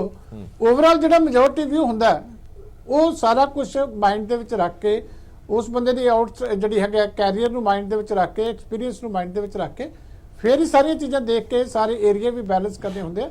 ਇਹ ਬੜੀ ਲੰਬੀ ਪ੍ਰਕਿਰਿਆ, ਸਾਰੀਆਂ ਚੀਜ਼ਾਂ ਨੂੰ ਧਿਆਨ ਦੇ ਵਿੱਚ ਰੱਖ ਕੇ ਫੈਸਲਾ ਲੈਣਾ। ਠੀਕ ਹੈ ਚੀਮਾ ਸਾਹਿਬ, ਪੌਰ ਸਾਹਿਬ ਨੇ ਅੱਜ VOTING ਦੀ ਮੰਗ ਕੀਤੀ ਹੈ, ਹਾਲਾਂਕਿ ਸਰਬਸੰਮਤੀ ਨਾਲ ਵੀ ਹੋ ਸਕਦਾ ਸੀਗਾ, VOTING ਤੋਂ ਬਿਨਾਂ ਵੀ ਹੋ ਸਕਦਾ ਸੀਗਾ, ਇੱਕ ਪਾਸੜ ਹੀ ਲੱਗ ਰਹੀ ਸੀ ਸਾਰੀ ਗੱਲ, ਪਰ ਫਿਰ ਵੀ ਉਹਨਾਂ ਨੇ VOTING ਦੀ ਮੰਗ ਕੀਤੀ ਹੈ। VOTING ਪ੍ਰਕਿਰਿਆ ਨੇਪਰੇ ਵੀ ਚੜੀ ਹੈ ਔਰ 2 ਦਿਨ ਪਹਿਲਾਂ ਤੁਸੀਂ ਪੌਰ ਸਾਹਿਬ ਦੀ ਜਿਹੜੀ ਪਾਰਟੀ ਉਹਨਾਂ ਨੇ ਪੰਥਕ ਫਰੰਟ ਬਣਾਇਆ ਸੀਗਾ, ਉਹਨਾਂ ਦੇ ਵੀ 4 ਮੈਂਬਰ ਨੇ ਜਿਹੜੇ ਉਹ ਟੁੱਟ ਕੇ ਤੁਹਾਡੀ ਪਾਰਟੀ ਦੇ ਵਿੱਚ ਸ਼ਾਮਲ ਹੋਏ ਨੇ। ਕਿੰਨਾ ਕੁ ਵੱਡਾ ਖਤਰਾ ਤੁਹਾਨੂੰ ਪੌਰ ਸਾਹਿਬ ਲੱਗਦੇ ਨੇ ਕਿ 4 ਮੈਂਬਰ ਉਹਨਾਂ ਕਹਿੰਦੇ ਕਿ ਜਾਣ ਕੇ ਮੇਰੇ ਮੈਂਬਰ ਹੈ ਜਿਹੜੇ ਉਹ ਲੈ ਗਏ ਨੇ, ਉਹਨਾਂ ਨੂੰ ਡਰ ਸੀਗਾ ਕਿ ਇਹ ਮੈਂਬਰ ਉੱਥੇ ਇਹਨਾਂ ਦੇ ਹੱਕ ਦੇ ਵਿੱਚ ਭੁਗਤਣਗੇ, ਇਸ ਕਰਕੇ ਉਹ ਮੈਂਬਰ ਉਹਨਾਂ ਨੂੰ ਲੈ ਗਏ ਨੇ? ਦੇਖੋ, ਪੌਰ ਸਾਹਿਬ ਸਾਡੇ ਸਤਿਕਾਰਤ ਸਾਥੀ ਹੈ, ਬੜਾ ਲੰਬਾ ਸਮਾਂ ਅਸੀਂ ਉਹਨਾਂ ਨੂੰ ਜਨਰਲ ਸੈਕਟਰੀ ਵੀ ਜਿਹੜਾ ਸ਼੍ਰੋਮਣੀ ਗੁਰਦੁਆਰਾ ਪ੍ਰਬੰਧਕ ਕਮੇਟੀ ਦਾ ਬਣਾਈ ਰੱਖਿਆ, ਐਕਟਿੰਗ ਪ੍ਰਧਾਨ ਵੀ ਕਾਫੀ ਲੰਬਾ ਸਮਾਂ ਸ਼੍ਰੋਮਣੀ ਗੁਰਦੁਆਰਾ ਪ੍ਰਬੰਧਕ ਕਮੇਟੀ ਦੇ ਲਏ ਆ। ਲੇਕਿਨ ਇਹ ਹਮੇਸ਼ਾ ਹੀ ਹੁੰਦਾ ਹੈ ਕਿ ਸ਼੍ਰੋਮਣੀ ਗੁਰਦੁਆਰਾ ਪ੍ਰਬੰਧਕ ਕਮੇਟੀ ਦੀ ਚੋਣ ਦੇ ਵਿੱਚ ਆ ਕੇ ਕਈ ਤਰ੍ਹਾਂ ਦੀਆਂ ਸ਼ਕਤੀਆਂ ਕੰਮ ਕਰਦੀਆਂ ਔਰ ਕਈ ਤਰ੍ਹਾਂ ਦੇ ਭਰਮ ਭੁਲੇਖੇ ਜਿਹੜੇ ਆ ਉਹ ਕ੍ਰੀਏਟ ਹੁੰਦੇ ਆ। ਐਤਕੀ ਵੀ ਉਹਨਾਂ ਨੂੰ ਇਹ ਸੀ ਕਿ ਸ਼ਾਇਦ ਅਸੀਂ ਇਸ ਤਰ੍ਹਾਂ ਜੇ ਕੁਝ ਮੈਂਬਰ ਇਕੱਠੇ ਕਰਕੇ, ਕੋਈ ਸਾਬਕਾ ਮੈਂਬਰ ਇਕੱਠੇ ਕਰਕੇ ਤੇ ਕੋਈ ਨਾ ਕੋਈ ਇਸ਼ੂ ਬਣਾ ਕੇ ਤੇ ਇਸ ਤਰ੍ਹਾਂ ਰੇਜ਼ ਕਰ ਲਈਏ ਤੇ ਸ਼ਾਇਦ ਸ਼੍ਰੋਮਣੀ ਅਕਾਲੀ ਦਲ ਦੇ ਮੈਂਬਰ ਜਿਹੜੇ ਆ ਉਹ ਸਾਡਾ ਸਾਥ ਦੇ ਦੇਣ। ਇਹ ਭਰਮ ਭੁਲੇਖੇ ਹੁੰਦੇ ਆ ਹਮੇਸ਼ਾ ਹੀ ਇਲੈਕਸ਼ਨਾਂ ਦੇ ਵਿੱਚ। ਔਰ ਅੱਜ ਦੀ ਇਸ ਇਲੈਕਸ਼ਨ ਨੇ, ਹਾਲਾਂਕਿ ਮੈਂ ਬਡੂੰਗਰ ਸਾਹਿਬ ਦੀ ਤਾਰੀਫ ਕਰਦਾ ਕਿ ਉਹਨਾਂ ਨੇ ਬੜਾ ਅੱਛਾ ਰੋਲ ਨਿਭਾਇਆ, ਕਿਉਂਕਿ ਪ੍ਰਧਾਨ ਦੀ ਚੋਣ ਜਿਹੜੇ ਮੌਜੂਦਾ ਪ੍ਰਧਾਨ ਹੁੰਦੇ ਆ ਉਹਨਾਂ ਨੇ ਕਰਾਉਣੀ ਹੁੰਦੀ ਆ। ਉਹਨਾਂ ਨੇ ਬਹੁਤ ਕੋਸ਼ਿਸ਼ ਕੀਤੀ 8-10 ਮਿੰਟ ਦੇ ਕਰੀਬ ਸਾਰਿਆਂ ਨੂੰ ਅਪੀਲ ਕਰਕੇ ਕਿ ਤੁਸੀਂ ਮੇਰੇ ਕੋਲ ਆਓ। ਈਵਨ ਇੱਥੋਂ ਤੱਕ ਹੈ ਕਿ 2 ਮੈਂਬਰਾਂ ਦੀ ਆਪਸ਼ਨ ਵੀ ਦਿੱਤੀ ਜਿਹੜੀ ਹੈ ਸਾਡੀ ਪਾਰਟੀ ਵੱਲੋਂ ਕਿ 2 ਮੈਂਬਰ ਤੁਹਾਡੇ ਲੈ ਲੈਂਦੇ ਆ, ਪਰ ਸਰਬਸੰਮਤੀ ਕਰੋ, ਇਹ ਸੇਵਾ ਦਾ ਕੰਮ ਹੈ, ਸਾਂਝੇ ਤੌਰ ਤੇ ਚੱਲਣਾ ਚਾਹੀਦਾ। ਪਰ ਉਹਨਾਂ ਨੇ ਨਹੀਂ ਮੰਨਿਆ। ਉਹਨਾਂ ਨੂੰ ਸ਼ਾਇਦ ਇਹ ਭੁਲੇਖਾ ਸੀ ਕਿ ਨਹੀਂ, ਜੇ ਸੀਕ੍ਰੇਟ ਵੋਟ ਹੋਏਗੀ ਤੇ ਸ਼ਾਇਦ ਕਿੰਨੇ ਜਿਹੜੇ ਆ ਲੋਕੀ ਸਾਨੂੰ ਵੋਟ ਕਰ ਦੇਣਗੇ। ਉਹ ਚੰਗਾ ਹੋ ਗਿਆ, ਅੱਜ ਸਾਰੇ ਪੰਥ ਦੇ ਸਾਹਮਣੇ ਸਾਰੀ ਗੱਲ ਆ ਗਈ ਕਿ 15 ਮੈਂਬਰ ਇੱਕ ਪਾਸੇ ਰਹਿ ਗਏ ਔਰ 154 ਮੈਂਬਰ ਇੱਕ ਪਾਸੇ ਰਹਿ ਗਏ। ਚਲੋ, ਪਰ ਇਹ ਸਾਡੀ ਤਾਂ ਕੋਸ਼ਿਸ਼ ਮੈਂ ਵਾਪਸ ਆਣਾ ਇੱਕ ਸਵਾਲ ਮੈਂ ਤੁਹਾਡੇ ਕੋਲ ਲੈ ਕੇ ਆਵਾਂਗਾ। ਇਸ ਵਾਰ ਮੈਂ ਬਰਾੜ ਸਾਹਿਬ ਤੁਹਾਡੇ ਤੋਂ ਪੁੱਛਣਾ ਚਾਹੁੰਦਾ। ਠੀਕ ਹੈ ਬਰਾੜ ਸਾਹਿਬ, ਇੱਕ ਸਵਾਲ ਮੈਂ ਤੁਹਾਡੇ ਤੋਂ ਪੁੱਛਣਾ ਚਾਹੁੰਦਾ ਕਿ ਪਿਛਲੇ 10 ਸਾਲਾਂ ਦੀ ਜੇ ਗੱਲ ਕੀਤੀ ਜਾਵੇ, 10 ਸਾਲਾਂ ਦੇ ਵਿੱਚ ਸ਼੍ਰੋਮਣੀ ਅਕਾਲੀ ਦਲ BJP ਸੱਤਾ ਦੇ ਵਿੱਚ ਰਹੀ ਹੈ, ਉਦੋਂ ਵੀ ਸ਼੍ਰੋਮਣੀ ਗੁਰਦੁਆਰਾ ਪ੍ਰਬੰਧਕ ਕਮੇਟੀ ਦੀ ਜੇ ਇਲੈਕਸ਼ਨ ਆਈ ਹੈ, ਪ੍ਰਧਾਨ ਦੀ ਇਲੈਕਸ਼ਨ ਆਈ ਹੈ, ਉਦੋਂ ਵੀ ਜੋ ਕੁਝ ਵੀ ਹੋਇਆ ਹੁੰਦਾ ਰਿਹਾ। ਪਰ ਇਸ ਵਾਰ ਦੀ ਇਲੈਕਸ਼ਨ ਜਿਹੜੇ ਪ੍ਰਧਾਨ ਸਾਹਿਬ ਦੀ ਇਲੈਕਸ਼ਨ ਸੀਗੀ, ਇਸ ਵਾਰ ਸੱਤਾ ਦੇ ਵਿੱਚ ਸ਼੍ਰੋਮਣੀ ਅਕਾਲੀ ਦਲ BJP ਗੱਠਜੋੜ ਨਹੀਂ ਹੈ, ਉਹਦਾ ਕਿੰਨਾ ਕੁ ਫਰਕ ਪਿਆ? ਕਿਉਂਕਿ ਬਹੁਤ ਸਾਰੇ ਲੋਕ ਇਹ ਸੋਚਦੇ ਸਨ ਕਿ ਹੁਣ ਥੋੜਾ ਪਿਛਲੀ ਵਾਰ ਦੇ ਨਾਲੋਂ ਫਰਕ ਰਹੇਗਾ। ਦੇਖੋ, ਇਹ ਤਾਂ ਇਹਦੇ 'ਚ ਬਿਲਕੁਲ ਹੀ ਸਪਸ਼ਟ ਹੈ ਗੱਲ ਕਿ ਇਸ ਵਾਰੀ ਕਾਂਗਰਸ ਦੀ ਸਰਕਾਰ ਨੇ ਪੰਜਾਬ 'ਚ ਉਹਨਾਂ ਨੇ ਇਹਦੇ 'ਚ ਦਖਲਅੰਦਾਜ਼ੀ ਨਹੀਂ ਦਿੱਤੀ। ਠੀਕ ਹੈ, ਉਹਨਾਂ ਨੇ ਨਾ ਕਿਸੇ ਨੂੰ ਇਨਕਰੇਜ ਕੀਤਾ, ਨਾ ਕਿਸੇ ਨੂੰ ਕੀਤਾ। ਇਹ ਮਤਲਬ ਸਪਸ਼ਟ ਆ ਬੜੀ ਗੱਲ। ਜਿੱਥੋਂ ਤੱਕ ਮੈਂਬਰਾਂ ਦਾ ਸਵਾਲ ਆ, ਇਹ ਸਾਰੇ ਮੈਂਬਰ SGPC ਦੇ ਜਿਹੜੇ ਆ ਬੜੇ ਲੰਬੇ ਸਮੇਂ ਤੋਂ ਚੁਣੇ ਗਏ ਆ। ਇਹਨਾਂ ਨੂੰ ਟਿਕਟਾਂ ਪਾਰਟੀ ਵੱਲੋਂ ਦਿੱਤੀਆਂ ਗਈਆਂ। ਇਸ ਕਰਕੇ ਇਸ ਚੋਣ ਤੇ ਕਿਸੇ ਨੂੰ ਭਾਵੇਂ ਭਰਮ ਭੁਲੇਖਾ ਹੋਵੇ, ਪਰ ਜਿਹੜੇ ਕੋਈ ਬੈਕਗ੍ਰਾਉਂਡ ਚੰਗੀ ਤਰ੍ਹਾਂ ਜਾਣਦੇ ਆ ਸਾਰੇ, ਉਹਦੇ 'ਚ ਕੋਈ ਐਡਾ ਲੱਗਦਾ ਨਹੀਂ ਸੀ ਕਿ ਉਹ ਦੂਜੀਆਂ ਧਿਰਾਂ ਜਿਹੜੀਆਂ ਉਹ ਕੋਈ ਵੱਡੀ VOTING ਕਰ ਲੈਣਗੇ। ਉਹਨਾਂ ਦੇ ਆਪਣੇ ਮੈਂਬਰ ਕੁਝ ਚੁਣੇ ਹੁੰਦੇ ਆ ਜਿਹੜੇ ਉਹੀ ਉਹਨਾਂ ਕੋਲ ਹਮੇਸ਼ਾ ਰਹਿੰਦੇ ਆ, ਤੇ ਹੁਣ ਵੀ ਉਹੀ ਕੁਝ ਹੋਇਆ। ਇਹਦੇ 'ਚ ਕੋਈ ਬਹੁਤ ਹੀ ਵੱਡਾ। ਠੀਕ ਹੈ, ਪੀਰ ਮੁਹੰਮਦ ਸਾਹਿਬ, ਸਭ ਤੋਂ ਵੱਡਾ ਚੈਲੰਜ ਜਾਂ ਸਭ ਤੋਂ ਵੱਡੀ ਚੁਣੌਤੀ ਤੁਸੀਂ ਨਵੇਂ ਪ੍ਰਧਾਨ ਸਾਹਮਣੇ ਕੀ ਵੇਖਦੇ? ਸਭ ਤੋਂ ਵੱਡੀ ਚੁਣੌਤੀ ਤਾਂ ਇਹ ਆ ਕਿ ਅੱਜ ਜਿਹੜਾ ਗੁਰਮਤ ਦਾ ਪ੍ਰਚਾਰ ਹੈ ਤੇ ਜਿਹੜੀ ਰਹਿਤ ਮਰਜ਼ਾਦਾ ਸਿੱਖਾਂ ਦੀ, ਉਸ ਪ੍ਰਤੀ ਸਾਰਿਆਂ ਨੂੰ ਇਕਜੁੱਟ ਕਰਨ, ਕਿਉਂਕਿ ਰਹਿਤ ਮਰਜ਼ਾਦਾ ਨੂੰ ਲੈ ਕੇ ਬੜੇ ਝਗੜੇ ਹੋ ਰਹੇ ਆ ਔਰ ਜਿਹੜੀਆਂ ਕੁਝ ਸੰਸਥਾਵਾਂ ਆ ਤੇ ਕੁਝ ਡੇਰੇਦਾਰ ਆਪਸ ਵਿੱਚ ਝਗੜ ਰਹੇ ਨੇ, ਇੱਕ ਉਸ ਨੂੰ ਕਿਵੇਂ ਉਹ ਸੁਲਝਾਉਂਦੇ ਨੇ।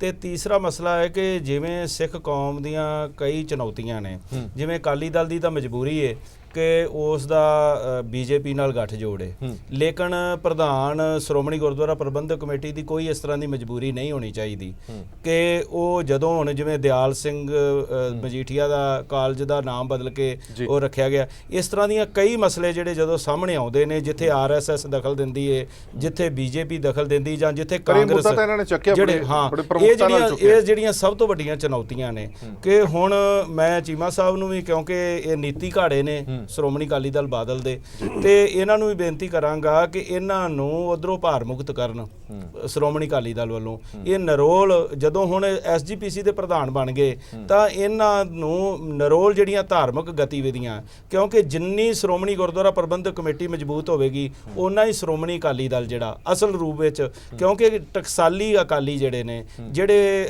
ਗ੍ਰਾਸ ਰੂਟ ਦੇ ਉੱਤੇ ਜਿਨ੍ਹਾਂ ਨੇ ਸ਼੍ਰੋਮਣੀ ਅਕਾਲੀ ਦਲ ਵਾਸਤੇ ਕੁਰਬਾਨੀਆਂ ਦਿੱਤੀਆਂ, ਇੱਕ ਜਾਂ ਆਪਾਂ ਕਹਿ ਹੀ ਦਿੰਦੇ ਆ ਕਿ ਸ਼੍ਰੋਮਣੀ ਅਕਾਲੀ ਦਲ ਇੱਕ ਸ਼ਹੀਦਾਂ ਦੀ ਜਥੇਬੰਦੀ ਹੈ, ਤਾਂ ਉਹ ਜਿਹੜੇ ਲੋਕ ਨੇ ਜਿਹੜੇ ਜੇਲ੍ਹਾਂ ਕੱਟਦੇ ਰਹੇ ਜੋ ਮੋਰਚਿਆਂ ਦੇ ਵਿੱਚ, ਉਹਨਾਂ ਨੂੰ ਮਾਣ ਸਨਮਾਨ ਦਿੱਤਾ ਜਾਵੇ। ਜਿਹੜੇ ਮੌਜੂਦਾ ਸੰਘਰਸ਼ 'ਚ ਸ਼ਹੀਦ ਹੋਏ ਆ ਸਿੰਘ ਸਿੰਘਣੀਆਂ, ਉਹਨਾਂ ਪ੍ਰਤੀ, ਔਰ ਜਿਹੜੇ ਹੁਣ ਆ ਜਿਹੜਾ ਦੌਰ ਚਲਾਇਆ ਆਪਣੇ ਸਰਕਾਰ ਨੇ, ਉਹਦੇ ਵਿੱਚ ਫੜੋ ਫੜਾਈਏ, ਉਹਦੇ ਵਿੱਚ ਜਿਹੜੇ ਨਿਰਦੋਸ਼ ਨੌਜਵਾਨ ਨੇ ਜਿਨ੍ਹਾਂ ਦੇ ਉੱਪਰ ਤਸ਼ੱਦਦ ਹੋ ਰਿਹਾ, ਉਹਨਾਂ ਦੇ ਮਸਲੇ ਜਿਹੜੇ ਆ ਸ਼੍ਰੋਮਣੀ ਗੁਰਦੁਆਰਾ ਪ੍ਰਬੰਧਕ ਕਮੇਟੀ ਨੂੰ ਪਹਿਲ ਦੇ ਆਧਾਰ ਤੇ ਹੱਲ ਕਰਨੇ ਚਾਹੀਦੇ। ਠੀਕ ਹੈ।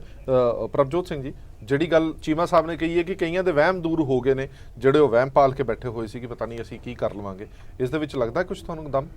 ਨਹੀਂ, ਬਿਲਕੁਲ। ਦੇਖੋ, ਹਰ ਵਾਰ ਲੱਗਦਾ ਹੈ ਜਦੋਂ ਇਲੈਕਸ਼ਨ ਆਉਂਦੀ ਹੈ ਕਿ ਬਹੁਤ ਸਾਰੇ ਗਰੁੱਪ ਜਿਹੜੇ ਹਮੇਸ਼ਾ ਤੋਂ ਹੀ ਇਹ ਕੋਸ਼ਿਸ਼ ਕਰਦੇ ਰਹੇ ਨੇ ਕਿ ਜਿਹੜੀ ਹਾਕਮੀ ਧਿਰ ਹੈ, ਹਾਕਮ ਧਿਰ ਹੈ, ਉਹਨੂੰ ਕਿਸੇ ਨਾ ਕਿਸੇ ਤਰੀਕੇ ਨਾਲ ਉਹਦਾ ਅਸਲ ਰਸੂਖ ਤੋੜਿਆ ਜਾਵੇ। ਮੈਂ ਤਾਂ ਬੜੇ, ਕਿਉਂਕਿ ਬਹੁਤ ਲੰਬੇ ਅਰਸੇ ਤੋਂ ਕਵਰ ਕਰਦਾ ਰਿਹਾ ਤੇ ਸਿੱਖ ਪੋਲਿਟਿਕਸ ਨੂੰ ਬਹੁਤ ਨੇੜੇ ਹੋ ਕੇ ਦੇਖਿਆ, ਔਰ ਇਲੈਕਸ਼ਨਾਂ ਦੇ ਨੇੜੇ ਤੇੜੇ ਆ ਕੇ, ਕਿਉਂਕਿ ਹਰ ਸਾਲ ਇਲੈਕਸ਼ਨ ਨਵੰਬਰ 'ਚ ਹੁੰਦੀ ਹੈ। ਇਹ ਅਲੱਗ ਗੱਲ ਹੈ ਕਿ ਪਿਛਲੇ ਕੁਝ ਸਾਲਾਂ ਤੋਂ ਬਿਕੋਜ਼ ਆਫ ਜਿਹੜੀ ਲਿਟੀਗੇਸ਼ਨ ਚੱਲ ਰਹੀਆਂ ਸੀ, ਜਿਹੜੇ ਐਸਜੀਪੀਸੀ ਦੇ ਹੋਂਦ ਬਾਰੇ ਚੱਲ ਰਿਹਾ ਸੀ, ਸੁਪਰੀਮ ਕੋਰਟ 'ਚ ਕੇਸ ਚੱਲ ਰਿਹਾ ਸੀ, ਤਾਂ ਕਈ ਸਾਲ ਤੋਂ ਇਲੈਕਸ਼ਨ ਪ੍ਰਧਾਨ ਦੀ ਨਹੀਂ ਹੋਈ ਸੀ। ਪਹਿਲੇ ਸਾਲ ਹੋਈ, ਉਸ ਤੋਂ ਵਿੱਚ ਗੈਪ ਪੈ ਗਿਆ ਸੀ ਕਾਫੀ, 5-6 ਸਾਲ 7 ਸਾਲ ਦਾ, ਤੇ ਮੱਕੜ ਸਾਹਿਬ ਚੱਲਦੇ ਰਹੇ ਸਨ ਪ੍ਰਧਾਨ।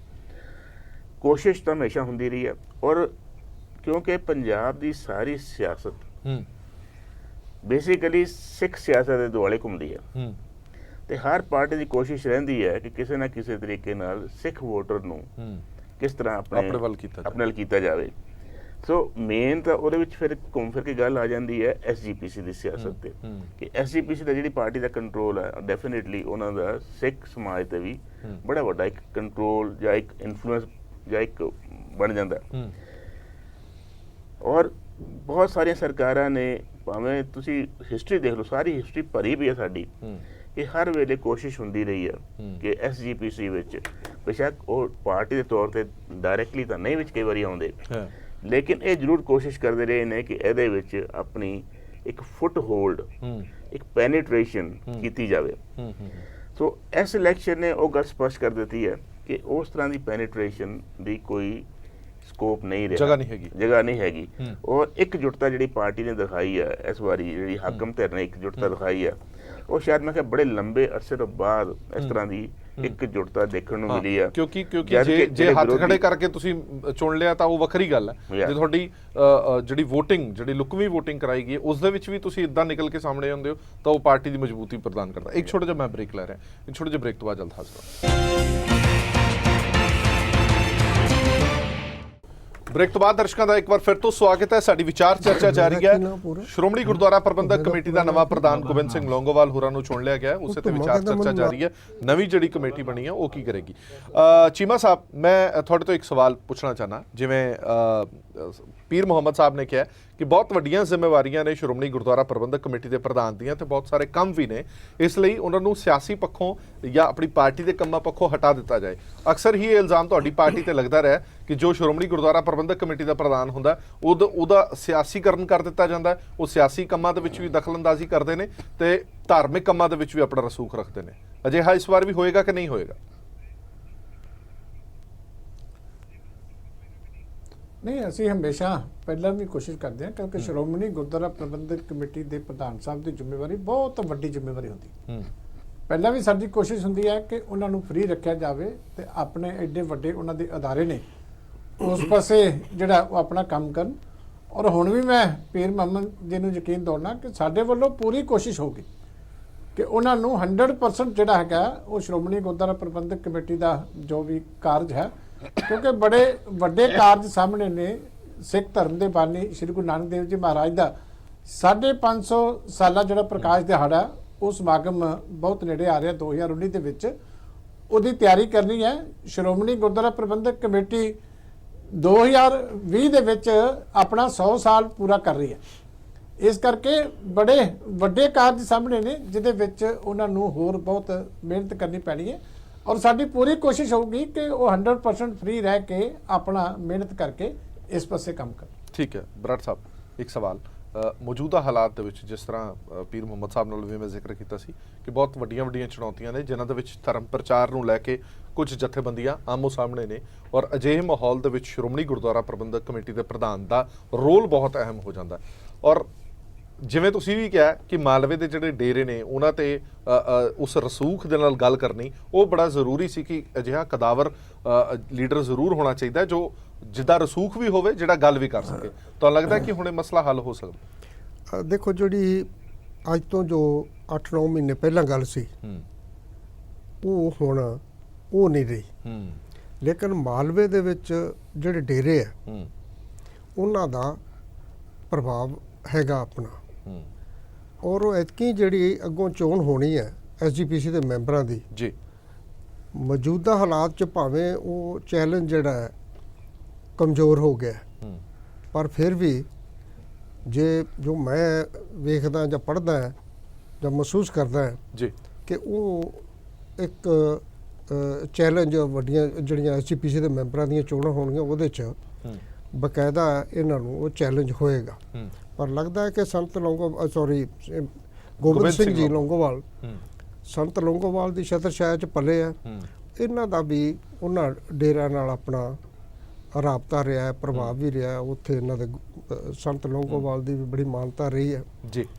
ਤੇ ਇਹ ਵੀ ਇਹਨਾਂ ਲਈ ਵੇਖਣਾ ਹੋਏਗਾ ਕਿ ਉਹ ਜਿਹੜੇ ਮਾਲਵੇ ਦੇ ਡੇਰੇ ਆ ਉਹਨਾਂ ਨੂੰ ਉਹ ਆਪਣੇ ਨਾਲ ਕਿਵੇਂ ਲੈ ਕੇ ਚੱਲਦੇ ਆ, ਤੇ ਇਹ ਆਉਣ ਵਾਲੇ ਸਮੇਂ 'ਚ ਸਪਸ਼ਟ ਗੱਲ ਹੋਏਗੀ। ਠੀਕ ਹੈ ਪੀਰ ਮੁਹੰਮਦ ਸਾਹਿਬ, ਜਦੋਂ ਵੀ ਅਸੀਂ ਪ੍ਰਧਾਨਗੀ ਦੇ ਅਹੁਦੇ ਦੀ ਗੱਲ ਕਰਦੇ ਹਾਂ ਤਾਂ ਸਾਡੇ ਜ਼ਿਹਨ ਦੇ ਵਿੱਚ ਦੋ ਚੀਜ਼ਾਂ ਬਿਲਕੁਲ ਆਉਂਦੀਆਂ ਨੇ ਕਿ ਇੱਕ ਪ੍ਰਧਾਨ ਕਿਹੋ ਜਿਹਾ ਹੋਣਾ ਚਾਹੀਦਾ। ਇੱਕ ਤਾਂ ਉਹਦੀ ਸ਼ਖਸੀਅਤ ਬੇਦਾਗ ਹੋਣੀ ਚਾਹੀਦੀ ਹੈ ਧਰਮ ਪ੍ਰਤੀ ਵੀ ਹਰ ਪੱਖੋਂ, ਔਰ ਦੂਜਾ ਇੱਕ ਚੰਗਾ ਐਡਮਿਨਿਸਟ੍ਰੇਟਰ ਵੀ ਹੋਣਾ ਚਾਹੀਦਾ ਜਿਸ ਨੂੰ ਏਡੀ ਵੱਡੀ ਸੰਸਥਾ ਚਲਾਉਣ ਦੀ ਸਮਝ ਵੀ ਹੋਵੇ। ਇਹਨਾਂ ਦੋਵੇਂ ਚੀਜ਼ਾਂ ਦਾ ਸੁਮੇਲ ਤੁਹਾਨੂੰ ਲੌਂਗੋਵਾਲ ਸਾਹਿਬ ਨਜ਼ਰ ਆਉਂਦੇ ਨੇ? ਕਿਉਂਕਿ ਉਹ ਮਿਨਿਸਟਰ ਵੀ ਰਹਿ ਚੁੱਕੇ ਨੇ, ਵਿਧਾਇਕ ਵੀ ਰਹਿ ਚੁੱਕੇ ਨੇ, ਕਮੇਟੀ ਦੇ ਮੈਂਬਰ ਵੀ ਰਹਿ ਚੁੱਕੇ ਨੇ। ਦੇਖੋ, ਜਿਹੜੇ ਆਪਣੇ ਮਤਭੇਦ ਹੁੰਦੇ ਉਹਨਾਂ ਨੂੰ ਪਾਸੇ ਰੱਖ ਕੇ ਮੈਂ ਗੱਲ ਕਰਾਂ ਕਿ ਜਿੰਨੀ ਐਗਜੈਕਟਿਵ ਬਣਾਈ ਗਈ ਹੈ ਨਾ ਉਹਦਾ ਵੀ ਮੈਨੂੰ ਲੱਗਦਾ ਕਿ ਬੜਾ ਵਧੀਆ ਸੁਮੇਲ ਬਣੇਗਾ, ਕਿਉਂਕਿ ਸਰਦਾਰ ਗੁਰਬਚਨ ਸਿੰਘ ਕਰਮੂ ਵਾਲਾ ਮਾਝੇ ਦੀ ਨੁਮਾਇੰਦਗੀ ਕਰਦੇ ਆ, ਉਹਨਾਂ ਦੀ ਵੀ ਇੱਕ ਆਪਣੀ ਬੜੀ ਧਾਰਮਿਕ ਦੇਖੇ। ਔਰ ਜਿੰਨੇ ਵੀ ਜਿਵੇਂ ਭਾਈ ਗੁਰਮੀਤ ਸਿੰਘ ਤਰਲੋਕੇ ਵਾਲਾ ਜਾਂ ਜਿੰਨੇ ਹੋਰ ਜਿਹੜੇ ਆਏ ਨੇ, ਬਹੁਤ ਵਧੀਆ ਮੈਨੂੰ ਲੱਗ ਰਿਹਾ।